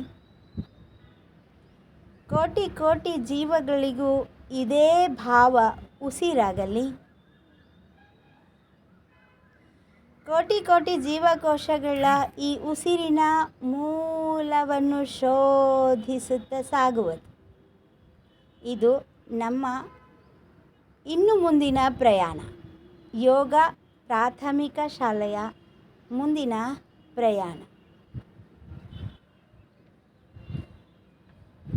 ಗುರು ಲಿಂಗ ಜಂಗಮ ತತ್ವವನ್ನು ಈ ಕಾಯದೊಳಗೆ ಆಯತ ಮಾಡಿಕೊಂಡು ಬಹು ಕಷ್ಟವೆನಿಸುವ ಯೋಗಾಭ್ಯಾಸವನ್ನು ಅತಿ ಸುಲಭವಾಗಿಸುವಂತಹ ಒಂದು ವಿಧಾನ. ಎಲ್ಲಿಯವರೆಗೂ ಗುರು ದೇವತೆ ಹೊರಗಿದೆ ಅಂತಂದಾಗ ಭಯ ಇರುತ್ತೆ, ಅಡ್ಡಿ ಆತಂಕಗಳಿರ್ತವೆ, ಹೌದಾ, ಕಷ್ಟ ಆಗಿರುತ್ತೆ. ಯಾವಾಗ ತತ್ವ ಒಳಗಾಗ್ತದೋ ಆವಾಗ ಕಡಿಮೆ ಶ್ರಮದಲ್ಲಿ ನಾವು ಹೆಚ್ಚು ಲಾಭವನ್ನು ಪಡೆಯುವಂತಹ ಒಂದು ಸಹಜ ಯೋಗಕ್ಕೆ ನಮ್ಮನ್ನು ಅಣಿಗೊಳಿಸಿಕೊಳ್ಳುತ್ತೇವೆ ಅನ್ನುವಂತಹ ಇವತ್ತಿನ ಚಿಂತನ ಮಂಥನ ಕಾರ್ಯಕ್ರಮದ ಮೂಲಕ ಮಾಡ್ತಾ ಇರುವಂತಹ ನಮ್ಮ 3-4 ದಿನಗಳ ಒಂದು ಯೋಗ ಯಜ್ಞ, ಈ ಒಂದು ಶಿಬಿರಕ್ಕೆ ನನ್ನ ಒಂದು ನುಡಿ ನಮನವನ್ನು ಅರ್ಪಣೆ ಮಾಡ್ತಾ ಇದ್ದೇನೆ. ಎಲ್ಲರಿಗೂ ಶರಣ. ಅಭಿನಂದನೆಗಳು ಮೇಡಮ್ ಅವರಿಗೆ. ಬೆಳಗಿನ ಜಾವದ ಪ್ರಾರ್ಥನೆಗಳಿಂದ ಆರಂಭವಾಗಿ ನಮ್ಮ ಯೋಗ ಸಾಧನೆಯ ಕಾರ್ಯಕ್ರಮವನ್ನು ಮಾಡಿ ಇವತ್ತು ಕೊನೆಯ ಸಂಪೂರ್ಣವಾದ ಸಮಾರೋಪಕ್ಕೆ ಒಂದು ಕಡೆ ನಮ್ಮ ಯೋಗ ಬಂಧುಗಳು, ಇನ್ನೊಂದು ಕಡೆ ವಿದ್ಯಾರ್ಥಿಗಳು ನಮ್ಮ ಬೇಸಿಗೆ ಶಿಬಿರದ ಸಂಸ್ಕೃತಿ ಸಂಸ್ಕಾರ ಶಿಬಿರಕ್ಕೆ ಒಂದು ಒಳಪಟ್ಕೊಂಡು ಇವರೆಲ್ಲರ ಮಧ್ಯದಲ್ಲಿ ತಮ್ಮ ಜ್ಞಾನದ ಸಂಪೂರ್ಣವಾದಂಥ ಧಾರೆ ಎಳೆಯಲು ನಮ್ಮ ಜ್ಞಾನಾಮೃತ ಸೇವಾ ಶಿಕ್ಷಣ ಟ್ರಸ್ಟಿನ ಪತಂಜಲಿ ಯೋಗ ವಿಜ್ಞಾನ ಮತ್ತು ವೈದ್ಯಶ್ರೀ ಸಮಗ್ರ ಆರೋಗ್ಯ ಕೇಂದ್ರದ ಎಲ್ಲ ಯೋಗ ಬಂಧುಗಳಿಗೂ ಮತ್ತು ಮುದ್ದು ವಿದ್ಯಾರ್ಥಿಗಳಿಗೂ ಒಂದು ಚಾಲನಾ ಶಕ್ತಿಯನ್ನು ನೀಡಿಕೊಂಡಿರುವಂಥ ಮಹಾಜ್ಞಾನಿಗಳು. ನಮ್ಮೆಲ್ಲ ಹೇಳ್ತೇವೆ, ನಮ್ಮ ಸಂಪೂರ್ಣವಾಗಿರುವಂಥ ನಮ್ಮ ಜಿಲ್ಲೆಯಲ್ಲಿ ನಮ್ಮ ಇವು ಸಂಪೂರ್ಣವಾದಂಥ ಈ ಕೋಳೂರದಲ್ಲಿ ಅದು ವಜ್ರದ ಒಂದು ಗಣಿ ಅಂತ ಕರ್ತಿದ್ರು. ಅದು ಕೊಯ್ನೂರು ವಜ್ರ ಎಲ್ಲಿದ್ರೆ ನಮ್ಮ ಕೋಳೂರದ ಪಕ್ಕದ ಈ ಮಲ್ಕಲ್ ಕೋಳೂರದ ಬೆಟ್ಟದಲ್ಲಿ ಸಿಗ್ತದಂತ ಹೇಳ್ತಿದ್ರು. ಅದು ಸನ್ನಿವೇಶಕ್ಕೆ ಇಲ್ಲಿಯ ಆ ಒಂದು ಗಣಿ ಪ್ರದೇಶ ಅನ್ನುವಂಥ ಆ ಚಿನ್ನದ ಗಣಿ ಅನ್ನೋಕ್ಕಿಂತಲೂ ಹಟ್ಟಿಯಲ್ಲಾದರೆ ಅಥವಾ ಸಂಪೂರ್ಣ ಕೋಲಾರದಲ್ಲಾದರೆ ಬಂಗಾರದ ಗಣಿ ನಮ್ಮಲ್ಲೇ ನಾವು ಕಾಣುವಂಥದ್ದಂತೆ ಕರ್ನಾಟಕದಲ್ಲಿ ಅದು ನಿಯರೆಸ್ಟ್ ಆಗಿರುವಂಥ ವಜ್ರದ ಗಣಿ ಅನ್ನುವುದು ಕೂಡ ನಾವು ನೋಡ್ತೀವಿ. ಅದು ಜ್ಞಾನದ ಗಣಿಯಾಗಿ ಸಂಪೂರ್ಣವಾಗಿ ಹರಿದು ಮತ್ತೆ ನಮ್ಮ ಯೋಗಾಮೃತಕ್ಕೆ ಬಂದಂಥ ಮಹಾಗಣಿ ನಮಗೆ ಸಿಕ್ಕಿದೆ. ಆ ಗಣಿಗೆ ನಾವು ಯಾವತ್ತೂ ಋಣಿಯಾಗಿರೋದು. ಆ ಗಣಿಗೆ ನಾವು ಯಾವತ್ತೂ ಋಣಿ. ಅವರು ಸಾಮಾನ್ಯವಾಗಿ ಜನಸಾಮಾನ್ಯರಲ್ಲಿ ಆಪೇಕ್ಷೆ ಬಿಡಲ್ಲ. ಯಾಕಂದ್ರೆ ನಾವೆಲ್ಲ ಸಾಕಷ್ಟು ನೋಡಿವಿ. ಅನೇಕ ಶರಣ ಸಂತರದಲ್ಲಿ ಇಷ್ಟೇ ಜನ ಇರಬೇಕು, ಇಷ್ಟೇ ಫೀಸ್ ಕೊಡಬೇಕು, ಇಷ್ಟೇ ಈ ಒಂದು ಜ್ಞಾನವನ್ನು ತಗೋಬೇಕು ಅನ್ನುವಂಥ ಇವತ್ತಿನ ಕಾಂಪಿಟೇಷನ್ ಜಗತ್ತಿನಲ್ಲಿ ಒಂದೇ ಮಾತಿಗೆ ಅದನ್ನು ಕರೆದು ಬಿಟ್ಟರೆ ಎಷ್ಟೋ ಇಂಥ ಬೇಸಿಗೆ ದಿನದಲ್ಲಿ 45-46 ಉಷ್ಣತೆಗಳಲ್ಲಿ ಯಾರೂ ಒಪ್ಪಕ್ಕೆ ಸಾಧ್ಯತೆ ಇಲ್ಲ. ಅದನ್ನು ಒಪ್ಪಿಕೊಂಡ್ಬಿಟ್ಟು ಬೆಳಗಿನ ಜಾವದಿಂದ ಸಂಪೂರ್ಣ ಸಾಯಂಕಾಲದವರೆಗೂ ಒಂದು ಸಂಪೂರ್ಣವಾದಂಥ ಒಂದು ಜ್ಞಾನವನ್ನು ನಮಗೆ ಅರ್ಪಿಸಿದ್ದಾರೆ. ಜೊತೆಗೆ ಅದನ್ನು ಹೇಗೆ ಬಾಳಬೇಕನ್ನುವುದಕ್ಕೆ ಸಂಸಾರದ ಮನೆಗಳು, ಆಶ್ರಮದ ಮನೆಗಳು ಹೇಗೆ ಆಗಬೇಕನ್ನುವುದಂಥ ಈ ಒಂದು ಜ್ಞಾನದ ಅಡಿಯಲ್ಲಿ ನಾವೆಲ್ಲ ನೋಡ್ಕೊಂಡ್ವಿ. ಅಂಥ ಜ್ಞಾನದ ಅಡಿಗೆ ನಮ್ಮ ಜೀವನವಂತೂ ತಾವು ಹೇಳಿದರೆ ತಾಯಿಯ ಗರ್ಭದಿಂದ ಆರಂಭಗೊಟ್ಟು ಡಿಟ್ಯಾಚ್ ಆಗಿದೆ. ಆಗ ಸಾಮಾನ್ಯವಾಗಿ ಭೂಗರ್ಭದ ಮೇಲೆ ನಮ್ಮನ್ನು ತಂದು ನಿಂತಿದೆ.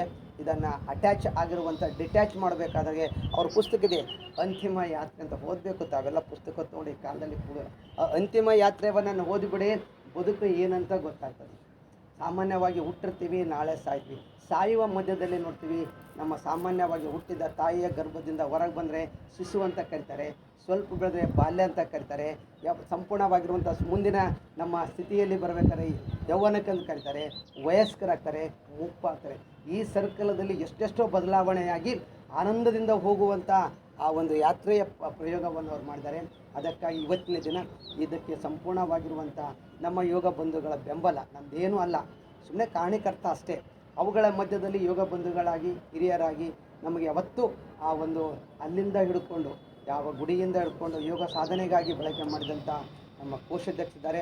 ಇದಕ್ಕೆ ಖರ್ಚು ವೆಚ್ಚಗಳಿಗೆ ಅವರೆಲ್ಲ ನಿರ್ವಹಣೆ ಮಾಡ್ತಾರೆ. ಅವುಗಳೆಲ್ಲ ನಿಲ್ಲಿಸುವಂಥ ಶಕ್ತಿ ನಮ್ಮ ಯೋಗಾಲಯಕ್ಕೆ ಬಂದಿದೆ. ಆ ಒಂದು ಕಾರಣಗಳಿಂದ ಇವೆಲ್ಲವನ್ನು ಮಾಡೋಣ ಚೂರುಪಾರು. ಯಾಕಂತಾರೆ ಆ ಬದುಕಿನಲ್ಲಿ ನಾವು ನೋಡ್ಕೊಂಡ್ರಿ, ಕೊರೋನಾ ಬಂದ ನಂತರದಲ್ಲಿ ಜೀವನದ ನಮ್ಮ ದೇಹ ಆರೋಗ್ಯ ಏನಾಗಿತ್ತು, ಹಣದ ನಿರ್ವಹಣೆ ಏನಾಗಿತ್ತು, ಕುಟುಂಬದ ಸಂಗಾತಿಗಳು ಏನಾಗಿದ್ರು, ಸಹಜವಾಗಿರುವಂಥ ಸನ್ನಿವೇಶನ ಕಂಡುಕೊಂಡವರು ನಾವು. ಅವುಗಳ ಜೊತೆಯಲ್ಲಿ ನಾವು ಜೀವನವನ್ನು ನಡೆಸಬೇಕಾಗಿದೆ ಇವತ್ತು. ಅದಕ್ಕೆ ಯಾಕಂದರೆ ಸಂಘ ಜೀವಿಗಳಾಗಬೇಕು. That is individual, not the life. ನಮಗೆ ಸತ್ತಾಗ 4 ಜನ ಬರಬೇಕಂದ್ರೆ ನಾವು ಕಣ್ಣು ಮುಚ್ಚಿರ್ತೀವಿ, ನಾವು ನೋಡಲ್ಲ. ಜನ ಹೇಳ್ತಾರೆ, ಇಲ್ರಿ ಎಂಥ ವ್ಯಕ್ತಿಗಳು ಇವರು ಜೀವನಕ್ಕೆ ಅರ್ಪಣೆ ಮಾಡಿದಾರಲ್ಲ, ಸಾಗರವೇ ಬಂದಿದೆ ಅಂತ ತಿಳ್ಕೊಂಡು ಅವ್ರು ಅಂತಾರೆ. ಅದಕ್ಕೆ ಸಂಘ ಜೀವಿಗಳಾಗಬೇಕು ನಾವು. ಸಂಘ ಜೀವಿಗಳಿಂದ ಇಂಡಿವಿಜುವಲ್ ನಾವು ಏನಾದ್ರು ಮಾಡ್ಬೋದು, ಸಾಧನೆ ಮಾಡ್ಬೋದು, ಲಕ್ಷ ಗಳಿಸ್ಬೋದು, ಕೋಟಿ ಗಳಿಸ್ಬೋದು, ಅಂಬಾನಿ ಆಗ್ಬೋದು. ಬಟ್ ಸಂಘ ಜೀವಿ ಹಣದಿಂದ ಖರ್ಚು ಮಾಡೋಕ್ಕಾಗಲ್ಲ, ಜ್ಞಾನದಿಂದ ಆಗ್ತದೆ. ಇಂಥ ಜ್ಞಾನ ಸತ್ಸಂಗಗಳನ್ನು ನಮ್ಮ ಗುರು ಇವತ್ತು ಸಂಪೂರ್ಣವಾದಂಥ ಶರಣರು ಬರುವಂಥ ಜಾಗ ಆಗಿದೆ. ನಾವು ಸಾಕಷ್ಟು ಜನ ಇರೋಣ, ಆದರೆ ಆಸಕ್ತಿ ಇರೋಣ. ಆಸಕ್ತಿ ಇಲ್ಲದ ವ್ಯಕ್ತಿಗಳಿಗೆ ಕೊಡೋಕ್ಕಾಗಲ್ಲ. ಅದಕ್ಕಾಗಿ ಇಂಥ ಆಸಕ್ತಿಯ ಕ್ಷೇತ್ರಕ್ಕೆ ಯಾವತ್ತೂ ಮೇಲಿಂದ ಒಂದು ಕ್ಷೇತ್ರದಲ್ಲಿ ನನಗೆ ಒಂದು ಬಲ ಬಂತು. ಯಾಕೆಂದ್ರೆ ಒಂದೇ ಗುರುವಿನಲ್ಲಿ ನಿಂತ್ಕೊಂಡು 2 ಶಿಷ್ಯಂದಿರು ಸಮಾಜಕ್ಕೆ ಏನಾರು ಕಟ್ಟಬೇಕಾದಾಗ ಮಹಾಶಕ್ತಿಯನ್ನು ನಾವು ಒಳಪಡ್ಕೊಂಡಿವಿ. ಅಂಥ ಶಕ್ತಿಯ ಸಾಮರ್ಥ್ಯಗಳಂಥ ಇವತ್ತಿನ ಮೇಡಮ್ ಅವರನ್ನು ನಾವು ಕಳಿಸಲೇಬೇಕಾಗಿದೆ. ಅದು ಸಂಪೂರ್ಣವಾಗಿ ಅದು ಒಳಪಡಿಸಲೇಬೇಕಾಗಿದೆ. ಆ ಕಾರಣದಿಂದ ಅವರ ಸನ್ನಿವೇಶವನ್ನು ನೋಡಿಕೊಂಡು ನವೀನ್ ಮೇಲ್ಗಡೆ ಬಾ.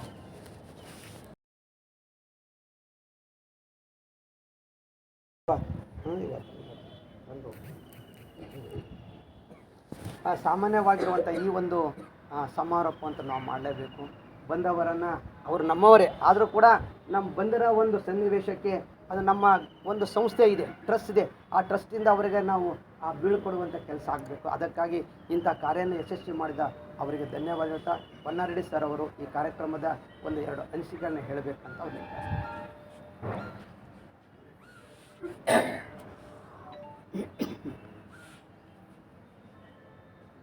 ಜ್ಞಾನದ ಭಂಡಾರವೇ ಆಗಿರುವಂತಹ ಜ್ಞಾನಯೋಗಿ ಅಕ್ಕನವರಿಗೂ ಮತ್ತು ಗುರುಗಳಿಗೂ ತಮ್ಮೆಲ್ಲರಿಗೂ ಶುಭ ಮುಂಜಾನೆಗಳು. ಆತ್ಮೀಯರೇ, 4 ದಿವಸದಿಂದ ನಾವು ಈ ವಿಷಯಗಳನ್ನು ಕೇಳ್ತಾ ಇದ್ದೀವಿ. ನನಗಾದ 4 ದಿನದ ಅನುಭವ ಅಂದರೆ, ಇದೇ ವಿಷಯವನ್ನು ಹೊರಗಿನವರಿಗೆ ಯಾರಿಗಾದರೂ ಹೇಳಿದರೆ ತಲೆಗೆ ಹೋಗೋದಿಲ್ಲ. ಯಾಕಂದರೆ 15 ವರ್ಷದಿಂದ ಸತತವಾಗಿ ನೀವು ಸಂಸ್ಥೆಯಲ್ಲಿದ್ದೀವಿ ನಾವು. ಇದರ ಮಹತ್ವ ಏನು ಅಂತ ನಮಗೆ ಗೊತ್ತಾಗ್ತಾ ಇದೆ. ಹೊರಗಿನವ್ರಿಗೆ ಯಾರಿಗೇ ಹೇಳ್ರಿ, ಎಂಥವರೇ ದೊಡ್ಡ ಡಾಕ್ಟ್ರ್ ಇರಲಿ, ನಮ್ಮ ಜಡ್ಜಸ್ ಇರಲಿ, ಬೇಕಾದವ್ರು ಇದ್ರ ಜ್ಞಾನ ಅವ್ರಿಗೆ ಹೋಗೋದಿಲ್ಲ. ಇದು ಬಹಳ ಮಹತ್ವ. ಅದಕ್ಕೆ ಯಾಕಂದ್ರೆ ನಮ್ಗೆ ಯಾಕೆ ಹೋಗ್ತದಂದ್ರೆ 15 ವರ್ಷದಿಂದ ನಾವು ಇಲ್ಲಿದ್ದೀವಿ, ಗುರುಗಳ ಹತ್ರ ನಾವು ಕಲ್ತಿದ್ದೀವಿ. ಇಲ್ಲಿ ಯೋಗ, ಧ್ಯಾನ, ಆಸನದ ಜೊತೆಗೆ ಸ್ವಲ್ಪ ಆಧ್ಯಾತ್ಮ ಕೂಡ ಬಂದಿದೆ. ಆಧ್ಯಾತ್ಮ ಅಂದರೆ ಏನು? ಆತ್ಮ ಮತ್ತು ದೇಹದ ನಡುವೆ ಮತ್ತು ಪರಮಾತ್ಮ ನಡುವೆ ಸಂಪರ್ಕಗೊಂಡು ಮತ್ತು ಆ ಜೀವನ ಹುಟ್ಟು ಸಾವಿನ ಮಧ್ಯೆ ನಾವು ಹೆಂಗಿರಬೇಕು, ಅದನ್ನು ಸಾರ್ಥಕ ಹೆಂಗೆ ಗೊಳಿಸಬೇಕು ಅನ್ನೋದನ್ನು ನಾವು ಇವತ್ತು ಕಂಡುಕೊಂಡಿದ್ದೀವಿ. ನಾನು ಇಡೀ ಜೀವನದಲ್ಲಿ 56 ವರ್ಷ ನಾನು ಕ್ರಾಸ್ ಮಾಡಿರ್ಬೋದು, ಆದರೆ 15 ವರ್ಷಕ್ಕಿಂತ ಹೆಚ್ಚು ಗುರುಗಳ ಜೊತೆಗೆ ನಾನು ಯೋಗ ಕಲ್ತಿರಬಹುದು. ಆದರೆ 4 ದಿನದಲ್ಲಿ ಇವತ್ತು ಮಹಾಜ್ಞಾನಿಯವರು ಕೊಟ್ಟಂಥ ಜ್ಞಾನ ಏನಿದೆಯಲ್ಲ, ನಾವು ದಿನನಿತ್ಯ ಬೆಳಗಿನ ಜಾವ ಫಿಸಿಕಲ್ ಎಕ್ಸರ್ಸೈಸ್ ಮತ್ತು ಈ ಪ್ರಾಣಾಯಾಮಗಳನ್ನು ನಾವು ಏನು ಮಾಡ್ತೀವಿ, ಗುರುಗಳು ಹೇಳ್ತಿದ್ರು, ನಾವು ಮಾಡ್ತಿದ್ದೀವಿ, ಹೋಗ್ತಿದ್ದೀವಿ. ಎಲ್ಲೋ ಸ್ಪರ್ಧೆಗಳಿಗೆ ಹೋಗ್ತಿದ್ದೀವಿ, ರಾಷ್ಟ್ರ, ರಾಜ್ಯ, ಎಲ್ಲ ಅಂತಾರಾಷ್ಟ್ರ ಮಟ್ಟದಲ್ಲಿ ಹೋಗಿದ್ದೀವಿ, ಬಂದಿದ್ದೀವಿ. ಆದರೆ ಈ ಮಾಡುವ ಆಯಾಮಗಳು, ಯೋಗಗಳು, ಆಸನಗಳು, ಉಸಿರಾಟ ಕ್ರಿಯೆಗಳು ನಾವೇನು ಮಾಡ್ತಿದ್ದೀವಿ, ಅದು ನಮ್ಮ ದೇಹದ ಮೇಲೆ ಈ ಸ್ಪೈನಲ್ ಕಾರ್ಡ್ ಇರ್ಬೋದು, ಬೇರೆ ಬೇರೆ ಅಂಗಾಂಗಗಳ ಮೇಲೆ ಯಾವ ರೀತಿ ಪರಿಣಾಮ ಆಗ್ತದೆ, ವಿಶೇಷವಾಗಿ ಸ್ಟ್ರೆಸ್ ಮ್ಯಾನೇಜ್ಮೆಂಟ್ ಬಗ್ಗೆನೂ ಕೂಡ ಯಾವ ರೀತಿ ಆಸಕ್ತಿ, ಅದು ಬಹಳ ಅದ್ಭುತ. ಹಾಗಾಗಿ ಇದು ದೊಡ್ಡ ಲಾಭ ಆಗಿದೆ. ಮೊದಲನೇದಾಗಿ ನಾನು ಗುರುಗಳಿಗೆ ಅಭಿನಂದನೆಗಳನ್ನು ತಮ್ಮೆಲ್ಲರ ಪರವಾಗಿ ನಾನು ವೈಯಕ್ತಿಕವಾಗಿ ಯಾಕೆ ಸಲ್ಲಿಸಬೇಕು ಅಂದರೆ, ಇಂಥ ಜ್ಞಾನಿಗಳನ್ನು ನಮ್ಮ ಸಂಸ್ಥೆಗೆ ಪರಿಚಯ ಮಾಡಿಸಿದ್ರಲ್ಲ, ಸಂಸ್ಥೆ ಅಂದರೆ ನಾವೆಲ್ಲರೂ, ನಮ್ಮೆಲ್ಲರಿಗೂ ಪರಿಚಯ ಮಾಡಿಸಿದ್ರಲ್ಲ. ಇನ್ನು ನಮ್ಮ ದೊಡ್ಡ ಆಸೆ ಅಂದರೆ ನಮ್ಮ ಜೀವನ ಸಾರ್ಥಕಗೊಳಿಸಿಕೊಳ್ಬೇಕಾಗಿದ್ರೆ ಇಂಥ ಮಹಾನ್ ವ್ಯಕ್ತಿಗಳು ಇದ್ದಾರೆ ಅಂತ ಗೊತ್ತಾಯಿತು ನಮಗೆ. ಅವರ ಪರಿಚಯ ನಮಗಿರಲಿಲ್ಲ. ನಮ್ಮ ಸಂಸ್ಥೆಗೆ 4 ದಿವಸ ಇದ್ದು ಎಲ್ಲ ತಮ್ಮ ಜ್ಞಾನವನ್ನು ಧಾರೆ ಎರೆದು ನಮ್ಮನ್ನು ಸಾರ್ಥಕಗೊಳಿಸಿದ್ದಾರೆ. ಹಾಗಾಗಿ ಈ ಸಂದರ್ಭದಲ್ಲಿ ನಮ್ಮ ಸಂಸ್ಥೆ ಎಲ್ಲ ಸದಸ್ಯರ ವತಿಯಿಂದ ನಾನು ಅಭಿನಂದನೆ ಸಲ್ಲಿಸ್ತೀನಿ. ಮತ್ತು ಗುರುಗಳು ಹೇಳಿದ್ದಾರೆ, ನಮಗೆ ಶಾಶ್ವತವಾಗಿ ಅವರು ನಮಗೆ ಸಿಗ್ತಾರೆ. ಯಾಕಂದರೆ ನಮ್ಮ ಜೀವನ ಇರುವವರಿಗೆ ಈ ಸಂಸ್ಥೆಯಲ್ಲಿ ನಾವು ಶಾಶ್ವತವಾಗಿ ಇರ್ತೀವಿ. ಹಾಗಾಗಿ ನಮ್ಮ ಜೀವನ ಧನ್ಯ ಮಾಡಿಕೊಳ್ಳಿಕ್ಕೆ ಅವ್ರು ಹೇಳಿದ್ದಾರೆ, ಎಲ್ಲದರ ಬಗ್ಗೆನೂ ಹೇಳಿದ್ದಾರೆ. ಹಾಗಾಗಿ ನಮ್ಮ ಒಂದೊಂದು ದಂಧಗಳಿದಾವೆ, ಕೆಲಸ ಇದಾವೆ, ಅದರ ಮಧ್ಯೆ ನಾವು ಯಾವ ರೀತಿಯಾಗಿ ಯೋಗ ಧ್ಯಾನಗಳನ್ನು ಅಳವಡಿಸಿಕೊಂಡು ಜೀವನ ಸಾರ್ಥಕ ಮಾಡಿಕೊಳ್ಳಬೇಕು ಅನ್ನೋದ್ರ ಬಗ್ಗೆನೂ ಕೂಡ ಅವ್ರು ಹೇಳಿದ್ದಾರೆ. ಇಂಥ ಜ್ಞಾನ ಎಲ್ಲಿನೂ ಕೂಡ ಯಾವ ಶಾಲಾ ಕಾಲೇಜು ಯೂನಿವರ್ಸಿಟಿಗಳಲ್ಲಿ ಸಿಗೋದಿಲ್ಲ. ಹಾಗಾಗಿ ಯಾವ ಸಂಸ್ಥೆಗಳಲ್ಲಿಯೂ ಸಿಗೋದಿಲ್ಲ ಅಂತ ಅನೇಕ ಉದಾಹರಣೆಗಳು ನಾವು ಕಂಡಿದ್ದೀವಿ. ಈ ಸಂದರ್ಭದಲ್ಲಿ ನಾನು ಇನ್ನೂ ಅನೇಕ ಎಷ್ಟೇ ಮಾತುಗಳನ್ನ ಆಡಬೇಕಾಗಿದ್ದರೂ ಕೂಡ ಅದು ಅನುಭವಿಸಿ ನಾವು ಪಡ್ಕೊಂಡಿದ್ದೀವಿ. ಈಗ ಅನುಭವಿಸಿ ಪಡ್ಕೊಂಡಂಥ ನಾವೇ ಧನ್ಯರು ಅಂತ ಹೇಳ್ತಾ ಈ ಸಂದರ್ಭದಲ್ಲಿ ಗುರುಗಳಿಗೂ ಮತ್ತು ಮಹಾಜ್ಞಾನಿ ಅಕ್ಕನವರಿಗೂ ತಮ್ಮೆಲ್ಲರಿಗೂ ಶುಭ ಮುಂಜಾನೆಗಳು. ನಮಸ್ಕಾರ. ಅಭಿನಂದನೆಗಳು ಹೊನ್ನಾಳಿ ಸರ್ ಅವರಿಗೆ. ಸಂಸ್ಥೆಯ ಬೆನ್ನೆಲುಬಾಗಿಟ್ಕೊಂಡು 15 ವರ್ಷಗಳ ಮಧ್ಯದಲ್ಲಿ ಈ ಸಂಸ್ಥೆಗೆ ನಾವೆಲ್ಲವನ್ನ ಕಟ್ಟುಬದ್ಧರಾಗಿ ಆಸಕ್ತರನ್ನು ತಂದು ಕೊಡಬೇಕಂತ ಮಾತುಗಳನ್ನ ನಡ್ಕೊಂಡು ಅದನ್ನು ಬೆಳೆಸುವಂಥ ಸಾಮರ್ಥ್ಯ ಮಾಡಿದ್ದಾರೆ. ಇನ್ನು ಮುಂದಿನ ದಿನಗಳಲ್ಲಿ ಅವ್ರ ಮಾತನ್ನು ಕೇಳಿದ್ದೀವಿ ಮೇಡಮ್ ಅವರಿಗೆ ನಮ್ಮ ಸಂಸ್ಥೆಯಿಂದ ಸ್ವಲ್ಪ ಅವರ ಅಭಿಪ್ರಾಯಕ್ಕೆ ನಾವೇನಾರು ತಪ್ಪು ತಿಳ್ಕೊಬಾರ್ದು. ಗೌರವಿತವಾಗಿರುವಂಥ ನಾವು ಕೆಲಸ ಮಾಡ್ತೀವಿ. ಅದಕ್ಕೆ ಗೌರವನ ಹಿರಿಯರಾಗಿರುವಂಥ ನಮ್ಮ ಹೊನ್ನಾರೆಡ್ಡಿ ಸರ್ ಅವರು, ಮಹಿಳೆಯರಾಗಿರುವಂಥ ನಮ್ಮ ಪ್ರತಿಭಾ ಅವರು ಬಂದು ಅವ್ರನ್ನ ಸನ್ಮಾನಿಸ ಮಾಡಬೇಕಂತ ಕೇಳ್ತೀವಿ.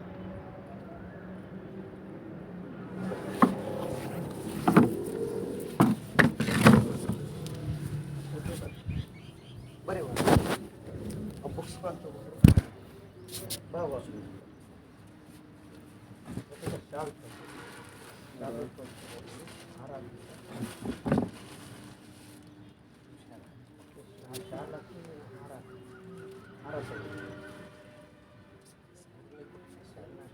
ಹಾರ ಹಾಕು ನಮ್ಗೆ ಸಾಕು ಗೌಡ್ರೆ ಬುಕ್ಸ್ ಕೊಟ್ಟು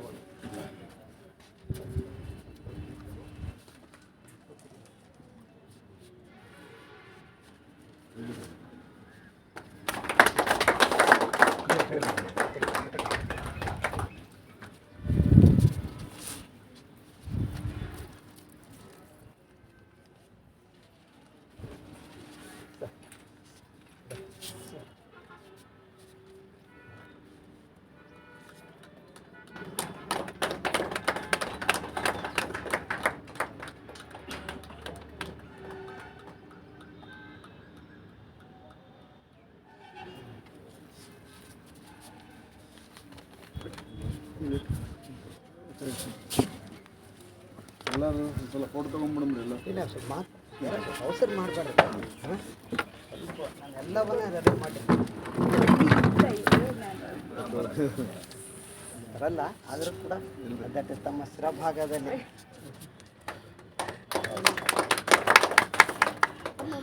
ಮುಂದಿನ ಸಾಧನೆಯನ್ನು ಸಂಪೂರ್ಣ ಜವಾಬ್ದಾರಿ ಹೊತ್ಕೊಂಡು ಈ ಸಾಧನೆ ಸುಮ್ಮನೆಲ್ಲ ಪ್ರತಿಭೆ ಕೊಡೋದು. ಇವತ್ತಿನ ಆ ಮೇಡಮ್ ಅವರು ಮಾಡಿದ ಸಾಧನೆಯನ್ನು ನಮ್ಮ ಸಂಸ್ಥೆಯಲ್ಲಿ ನಿರಂತರವಾಗಿರಬೇಕಂತ ಅಭಿಪ್ರಾಯ ಪಟ್ಟು ಅವರನ್ನ ಸನ್ಮಾನಕ್ಕಾಗಿ ಮೇಡಮ್ ಅವರು ಯಾವತ್ತು ಕರೆಸಬೇಕು, ಏನು ಮಾಡಬೇಕು, ಅವರಿಂದ ಎಲ್ಲ ವಿಷಯ ತೆಗಬೇಕಂತ ಜವಾಬ್ದಾರಿಸ್ತಾರೆ. ಅವರಿಗೆ ಅಭಿನಂದನೆಗಳು. ಇವತ್ತು ಈ ಒಂದು ಸಾಧನೆಯನ್ನು ಮಾಡಿಕೊಂಡು ಅದನ್ನು ಒಳಪಡಿಸ್ಕೊಂಡಂಥ ಮೇಡಮ್ ಅವರು ನಮ್ಮನ್ನು 2 ಮಾತುಗಳ ಮೂಲಕ, ಯಾಕಂತಾರೆ ಒಬ್ಬರು ಮಹಿಳಾ ತಂಡದವರು ಬರಬೇಕಾಗಿತ್ತು, ಮಹಿಳಾ ತಂಡದವರು ಈಗಾಗಲೇ ಇದ್ದೀರಿ, ಅದರ ಜವಾಬ್ದಾರಿಯಲ್ಲಿ ಅದನ್ನು ಕೆಲಸ ಮಾಡಬೇಕಂತ ಜವಾಬ್ದಾರಿತನವನ್ನು ವಹಿಸಿದಂಥ ಮಾಡ್ತಾ 1-2 ಅನಿಸಿಕೆಗಳನ್ನು ಹೇಳಿ ತಮ್ಮ ಅಭಿಪ್ರಾಯನ ವ್ಯಕ್ತಪಡಿಸ್ಬೇಕಂತ ಕೇಳ್ತಾ ಇದ್ದೀನಿ. ಧನ್ಯವಾದಗಳು. ಜ್ಞಾನ ಹರಿದು ಬರಬೇಕು ಅಂತಂದರೆ ಅದನ್ನು ಸ್ವೀಕಾರ ಮಾಡುವವರನ್ನು ಅದು ಅವಲಂಬಿಸಿರ್ತದೆ ಅಂತ. ಬಹಳಷ್ಟು ಸಲ ಎಷ್ಟು ಚೆನ್ನಾಗಿ ಹೇಳಿದ್ರಿ ಅಮ್ಮ ನೀವು, ನಮ್ಗೆ ಗೊತ್ತೇ ಇರಲಿಲ್ಲ ಅಂತ ಹಾಗೆ ಕೆಲವರೆಲ್ಲ ಉದ್ಗಾರ ತೆಗಿತಿರ್ತಾರೆ. ಆದರೆ ನಾನೇ ಮಾತಾಡಬೇಕು ಅಂದರೆ ಆ ಮಾತು ಬರೋದಿಲ್ಲ. ನನಗೆ ಗೊತ್ತಿರ್ತತೆ ನಾನು ಮಾತಾಡಿರಲ್ಲ, ಅವರು ನನ್ನನ್ನು ಮಾತಾಡಿಸಿರ್ತಾರೆ ಅಂತ. ಪಾಪ ಅವ್ರಿಗೆ ಗೊತ್ತಿರಲ್ಲ, ಅಮ್ಮ ಮಾತಾಡಿದ್ದಾರೆ ಹೇಳಿದ್ದಾರೆ ಅಂತ ಅವ್ರು ತಿಳ್ಕೊಂಡಿರ್ತಾರೆ. ಆದರೆ ವಾಸ್ತವದಲ್ಲಿ ಅವರು ನನಗೆ ಹೇಳ್ತಿರ್ತಾರೆ, ನಾನು ಕೇಳಿಸ್ಕೊಳ್ತಿರ್ತೇನೆ. ಇದು ವಾಸ್ತವ.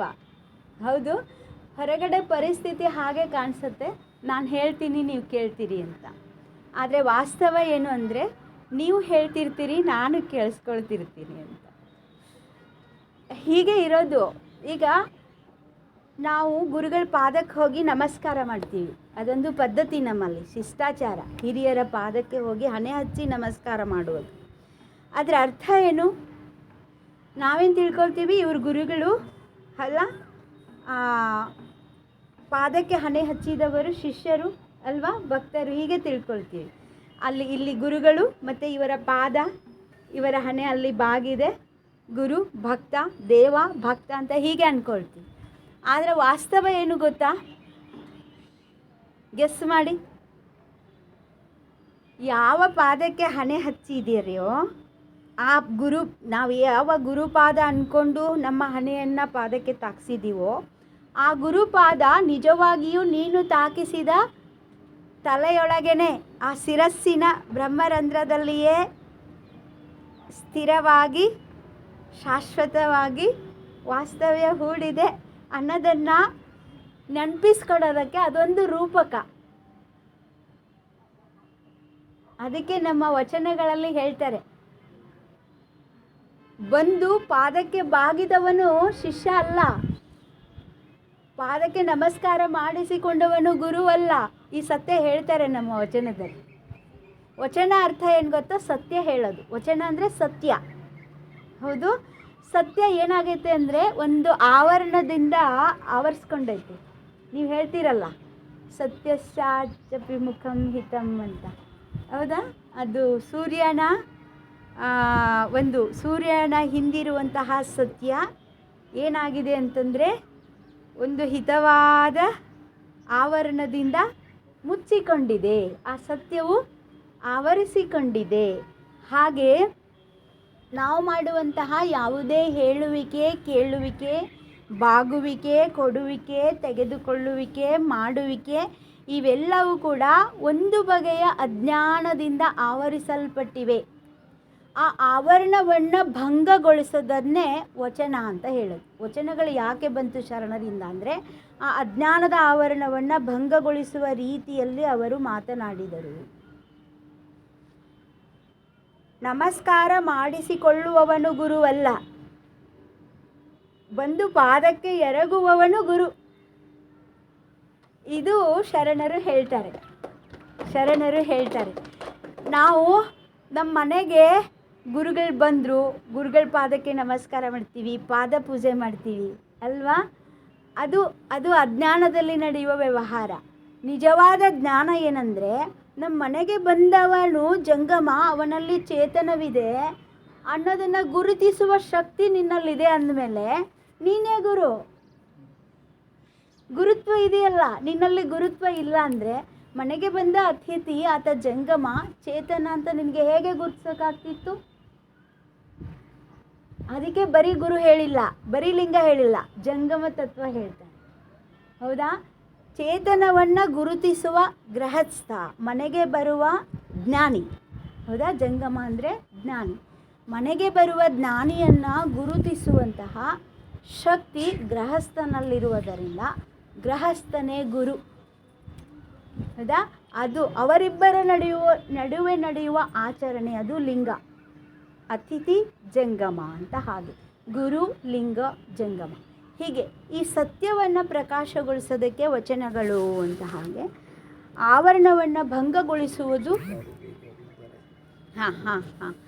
ಈಗ ಈ ಒಂದು ಚಿಂತನೆಯ ಜೊತೆಗೆ ನೀವೆಲ್ಲ ಇಲ್ಲಿ 15 ವರ್ಷಗಳಿಂದ ಸಾಧನೆ ಮಾಡ್ಕೊಂಡು ಬಂದಿದ್ದೀರಿ. ಬಹುಶಃ ಈ ಕಟ್ಟಡದಲ್ಲಿ ಮಾಡಿದ್ದೀರಾ ಏನೋ 15 ವರ್ಷ, ಬೇರೆ ಕಡೆಯಿಂದ ಮಾಡಿ 18ರಿಂದ ಇಲ್ಲಿ ಮೇಡಮ್, ಇಲ್ಲಿ 18ರಿಂದ. Okay okay.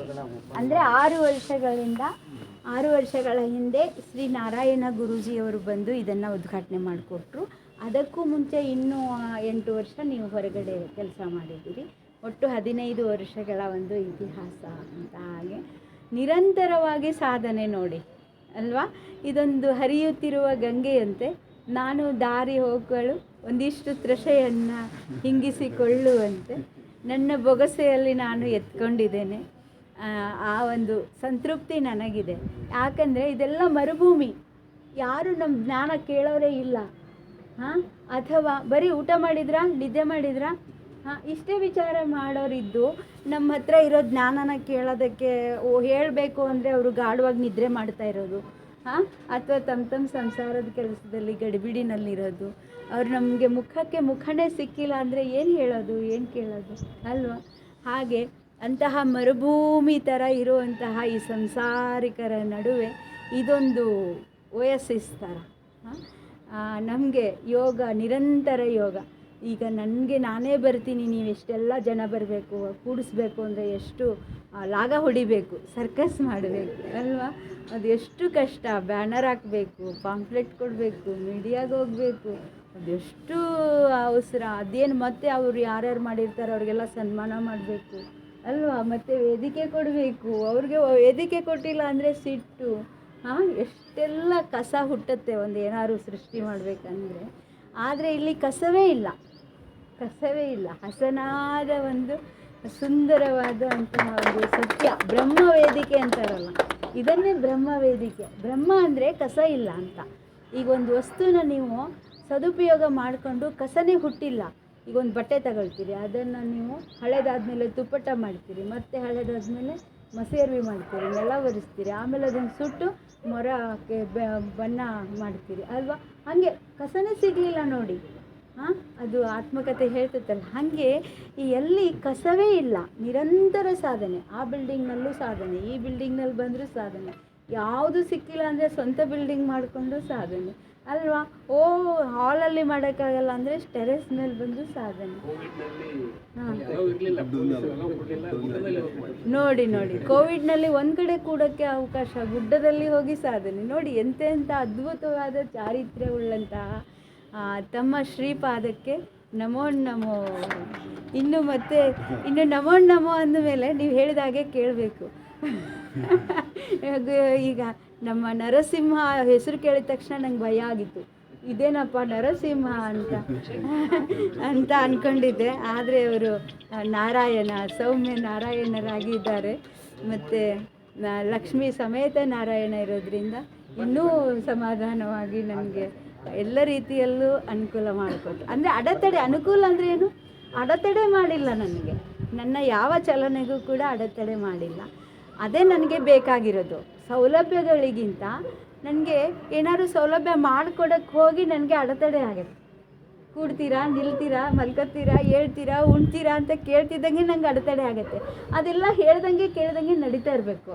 ಕೂಡೋದು, ನಿಲ್ಲೋದು, ಮಲ್ಗೋದು, ಉಣ್ಣೋದು, ಬರೋದು, ಹೋಗೋದು, ಅದ್ರ ಬಗ್ಗೆನೇ ಅಷ್ಟೊಂದು ಚರ್ಚೆ ಮಾಡಬಾರ್ದು. ಅದು ಚರ್ಚೆನೇ ಆಗಬಾರ್ದು. ಆವಾಗ ನಾವು ಯೋಗಕ್ಕೆ ಸಮಯ ಕೊಡೋಕ್ಕೆ ಸಾಧ್ಯ. ಅದು ನನಗೆ ಅಡೆತಡೆ ಇಲ್ಲದಂತೆ ಇಲ್ಲಿ ವಾಸ ಆಗೋದಕ್ಕೆ ಮತ್ತು ನಿಮ್ಮ ಜೊತೆಗೆ ಬೆರೆಯೋದಕ್ಕೆ ಮತ್ತು ತಮ್ಮ ಸಮಯ ನನಗೆ ಬಿಟ್ಕೊಟ್ಟಿದ್ದಾರೆ, ತಮ್ಮ ಜಾಗ ಬಿಟ್ಕೊಟ್ಟಿದ್ದಾರೆ, ಮತ್ತು ತಮ್ಮ ತಪಸ್ಸನ್ನು ನನಗೆ ಎಡೆ ಮಾಡಿದ್ದಾರೆ ನನಗೆ. ಮತ್ತು ಮುಂದುವರಿಯೋದಕ್ಕೂ ಕೂಡ ಇಲ್ಲಿ ಅದು ಗುರುಶಕ್ತಿ. ನಾವು ಮಾಡ್ತೀವಿ ಅಂದರೆ ಸುಳ್ಳು. ಗುರುಶಕ್ತಿ ಅನ್ನೋದು ನಮ್ಮನ್ನು ಹಿಡಿದಿಡುತ್ತೆ. ಹೇಗೆ ಭೂಮಿ ನಮ್ಮನ್ನು ಈ ಅಂಟಿಕೊಳ್ಳೋ ಹಾಗೆ, ಗುರುತ್ವಾಕರ್ಷಣೆ ಶಕ್ತಿ ಅಂಟಿಕೊಳ್ಳೋ ಹಾಗೆ ಹಿಡಿದಿಡುತ್ತೋ ಹಾಗೆ ಈ ಒಂದು ಗುರುಶಕ್ತಿ ಅನ್ನೋದು ನಮ್ಮ ಶಿಷ್ಯರುಗಳನ್ನು ಒಂದು ಕಡೆ ಸೇರಿಸಿದೆ. ಮತ್ತು ತಾವುಗಳು ಕೂಡ ಇಲ್ಲಿ ನಮ್ಮ ಜೊತೆಗಿದ್ದೀರ. ಇನ್ನೂ ನಾವು ಹೆಚ್ಚು ಹೆಚ್ಚು ಕನಸುಗಳನ್ನು ಕಾಣೋದಕ್ಕೆ, ನನಸು ಮಾಡ್ಕೊಳ್ಳೋದಕ್ಕೆ ಒಂದು ಅವಕಾಶ ಸಿಕ್ಕಿದೆ. ಯಾಕೆಂದರೆ ನಾನು ಅಂದ್ಕೊಂಡಿದ್ದು ಅದೇ ವಿಚಾರ, ಅವರು ಅಂದ್ಕೊಂಡಿದ್ದು ಅದೇ ವಿಚಾರ, ತಾವುಗಳು ಕೂಡ ಅದೇ ಅಂದ್ಕೊಂಡಿದ್ದೀರ. ಒಂದೇ ಮನಸ್ಸು ಸೇರೋದಿದೆಯಲ್ಲ, ಮನಕ್ಕೆ ಮನಸ್ಸು ಸೇರಿದರೆ ಮನೆ ಮಾರು ಅಂತ ಹೇಳ್ತಾರೆ. ಮನಸ್ಸು ಇಲ್ಲ ಅಂದರೆ ನಾವು ಒಂದು ಊರಿಂದ ಒಂದು ಊರಿಗೆ ಹೋಗೋಕ್ಕೂ ಆಗಲ್ಲ, ಮನೆಯಲ್ಲಿ ವಾಸ ಮಾಡೋಕ್ಕೂ ಆಗಲ್ಲ, ಮತ್ತು ಏನು ಕೆಲಸ ಮಾಡಿ ಸಂಸಾರನೇ ಮಾಡೋಕ್ಕಾಗಲ್ಲ ಅಂದಮೇಲೆ ಇನ್ನು ಸನ್ಯಾಸ, ಸಾಧನೆ, ಯೋಗ, ಆಧ್ಯಾತ್ಮ ಇದಂತೂ ದೂರದ ಮಾತು. ಅದಕ್ಕೆ ಇದು ನಮಗೆ ಭೂಮಿಕೆ ಸಿಕ್ಕಿದೆ. ಇನ್ಮೇಲೆ ಏನೆಲ್ಲ ಮಾಡಬೇಕು ಅಂತ ನೀವೆಲ್ಲ ಅಂದ್ಕೊಂಡಿದ್ದೀರಿ. ಮತ್ತು ಪೂಜ್ಯ ನರಸಿಂಹಮೂರ್ತಿಯವರು ಅವರದ್ದೇನು ಯೋಜನೆಗಳಿದೆ, ಅವರ ಶಾಲೆಯ ಯೋಜನೆ ಇದೆ. ಮುಖ್ಯವಾಗಿ ಶಾಲೆಯ ಮಕ್ಕಳಿಗೋಸ್ಕರ ಬಂದಿದ್ದು ನಾನು. ನನಗೆ ದೊಡ್ಡವ್ರ ಜೊತೆ ಮುಖ ಕೊಡೋಕ್ಕೆ ಮನಸ್ಸು ಬರಲ್ಲ, ಒಮ್ಮೆ ನೋಡಿದ ಮುಖ ಇನ್ನೊಮ್ಮೆ ನೋಡೋಕ್ಕೂ ಮನಸ್ಸು ಬರಲ್ಲ ನನಗೆ. ಯಾಕೆಂದರೆ ಅವರಲ್ಲಿ ಪರಿವರ್ತನೆ ಇರಲ್ಲ, ಬೆಳವಣಿಗೆ ಇರಲ್ಲ. ಸುಮ್ಮನೆ ಕೂತ್ಕೊಂಡ್ರೆ ಏನು ಹೇಳೋಕ್ಕೆ ಮನಸ್ಸು ಬರಲ್ಲ. ಅದಕ್ಕೆ ನಾನು ಆಯ್ಕೆ ಮಾಡ್ಕೊಂಡಿದ್ದು ಮಕ್ಕಳ ಮುಂದೆ ಹೇಳಬೇಕು. ಪಕ್ಕ ಅವರು ಆಚೆ ಈಚೆ ಹಿಂದೆ ಕೂತ್ಕೊಂಡು ಏನೋ ಕೇಳಿಸ್ಕೊಂತಾರೆ. ರಿಫ್ಲೆಕ್ಷನ್ ಅದು ಮಕ್ಕಳು ಕನ್ನಡಿ ಇದ್ದಂಗೆ ಅದು ರಿಫ್ಲೆಕ್ಷನ್ ಹೋಗುತ್ತೆ ಅಂದ್ಕೊಂಡು ನಾನು ಜೀವನ ಸಾಗಿಸ್ಕೊಂಡು ಬಂದಿದ್ದಕ್ಕೆ ಇಷ್ಟಾರು ಆರೋಗ್ಯವಾಗಿದ್ದೀನಿ, ಇಷ್ಟಾರು ಚೆನ್ನಾಗಿದ್ದೀನಿ. ಇಲ್ಲಾಂದರೆ ನಾನು ಸಂಸಾರಿಗಳಿಗಿಂತ ಸನ್ಯಾಸಿಗಳು ಇವತ್ತು ಸಿಕ್ಕಾಗ್ತಾರೆ. ಯಾಕೆ ಹೇಳಿ? ಸಂಸಾರಿಕರ ಜೊತೆಗೆ ಬೆರೆಯೋದ್ರಿಂದ ಅವರ ಆಲೋಚನೆ, ಅವರ ಒಂದು ನಡತೆಗಳು ಅವರಿಗೆ ಒಗ್ಗೋದ್ರಿಂದ ಪಾಪ ಅವರು ಇನ್ನೂ ಕಷ್ಟದಲ್ಲಿ ಇರ್ತಾರೆ. ಅದೆಲ್ಲ ನೋಡಿಬಿಟ್ಟು ನಾನು ಸ್ವಲ್ಪ ಪಕ್ಕಕ್ಕೆ ಸರಿಸಿ ಮಕ್ಕಳ ಜೊತೆಗೆ ಬೆರಿಬೇಕು ಅಂದ್ಕೊಂಡಿದ್ದು. ಆದರೆ ಇಲ್ಲಿ ಪವಿತ್ರವಾದ, ಪರಿಶುದ್ಧವಾದ, ನಿಜವಾದ ಮಕ್ಕಳು, ಹೌದಾ? ವಯೋಮಾನದ ಭೇದವಿಲ್ಲದೆ 69, 70 ಅಂತ ಗೊತ್ತೇ ಇಲ್ಲ ಅವ್ರಿಗೆ. 3ಕ್ಕೆ ಹೇಳ್ತಾರೆ, 4ಕ್ಕೆ ಬರ್ತಾರೆ ಅಲ್ವಾ, 5ಕ್ಕೆ ಬರ್ತಾರೆ. ಎಲ್ಲ ನಿಜವಾದ ಮಕ್ಕಳು. ಅದಕ್ಕೆ ದೇವರ ಮಕ್ಕಳು ಅಂತ. ದೇವರಿಗೆ ನಾವೆಲ್ಲರೂ ಮಕ್ಕಳು ಅನ್ನುವಂಥ ಒಂದು ಪರಿವಾರ ಕೊಟ್ಟಿದ್ದೀರಾ. ಮಕ್ಕಳ ಯೋಜನೆ ಏನಿದೆ, ಮಕ್ಕಳಿಗೆ ಪಾಲಕರಿಗೆ ಜೊತೆಗೆ ಮಕ್ಕಳಿಗೆ ಏನಾದರೂ ಮಾಡೋಣ ಅನ್ನೋ ಕನಸಿದೆ. LKG ಅಪ್ಪರ್ KGಗೆ ಆ 1, 2, 3 ಇಷ್ಟು ಮಕ್ಕಳು ಇರ್ತಾರಲ್ಲ, ಅಥವಾ LKG ಅಪ್ಪರ್ KG ತಾಯಂದಿರು, ತಂದೆ ತಾಯಿಯರಿಗೆ ಪಾಠ ಮಾಡುವುದು. ಮನೆ ಒಂದು ಪಾಠಶಾಲೆ ಅನ್ನೋದಕ್ಕೆ ಅದಕ್ಕೆ 3/4 ಭಾಗ ಒತ್ತು ಕೊಡಬೇಕು ಅನ್ನೋದಕ್ಕೆ ನಾವೇನೆಲ್ಲ ಮಾಡ್ಬೋದು. ಶಾಲೆಗೆ ಕಳಿಸ್ದೆ ಮುಗೀತು ಅಂತ ಆಗ್ತಾ ಇದೆಯಲ್ಲ ಈ ಜನಮಾನದಲ್ಲಿ, ಆ ಭ್ರಮೆ ಸ್ವಲ್ಪ ಬಿಡಿಸಿ 3/4 ಭಾಗ ಮನೆಯಲ್ಲಿರತ್ತಪ್ಪ ಶಾಲೆ, ತಂದೆ ತಾಯಿ ಜವಾಬ್ದಾರಿ ಇದೆ. ಅದೇನು 3/4 ಭಾಗ ಅನ್ನೋದು ಬೆಳಕು ಚೆಲ್ಲೋದಕ್ಕೆ ಏನೆಲ್ಲ ಮಾಡ್ಬೋದು ಆ ಎಳೆ ವಯಸ್ಸಿನಲ್ಲೇ. ಆವಾಗ ಸ್ವಲ್ಪ ಗಮನ ಇರುತ್ತೆ ತಂದೆ ತಾಯಿಗಳಿಗೆ. ದೊಡ್ಡವರಾದ್ಮೇಲೆ ಮಕ್ಕಳ ಮೇಲೆ ಗಮನ ಹೋಗ್ಬಿಡತ್ತೆ. ಆ ಗಮನ ಇರೋ ಸಮಯನೇ ಬಳಸ್ಕೊಂಡು ಏನೆಲ್ಲ ಮಾಡ್ಬೋದು, ಆಹಾರ, ವಿಹಾರ, ವಿಚಾರ, ಆಚಾರ, ವಿಕಾರ, ಈ 5 ಹಂತಗಳಲ್ಲಿ ಹೇಗೆ ಸಂಯಮವನ್ನು ಸಾಧಿಸ್ಬೋದು ಅನ್ನೋದಕ್ಕೆ ನನ್ನ ಹತ್ರ ಒಂದಿಷ್ಟು ಸಾಹಿತ್ಯ ಇದೆ, ಒಂದಿಷ್ಟು ಚಿಂತನೆ ಇದೆ, ಯೋಜನೆ ಇದೆ. ನೀವು ಆಲ್ರೆಡಿ ಅದನ್ನು ಮಾಡ್ತಾ ಇದ್ದೀರಿ, ನಾನು ಅಂದ್ಕೊಂಡಿದ್ದೀನಿ, ಚಲಿಸ್ತಾ ಇದ್ದೀನಿ. ನೀವು ಸ್ಥಿರವಾಗಿ ಇದ್ದು ಅದನ್ನು ಅನುಷ್ಠಾನ ಮಾಡ್ತಾಯಿದ್ದೀರಿ. ನನಗೆ ನಿಮ್ಮ ಅಗತ್ಯತೆ ಇದೆ, ನಿಮಗೆ ನನ್ನ ಅಗತ್ಯತೆ ಇಲ್ಲ.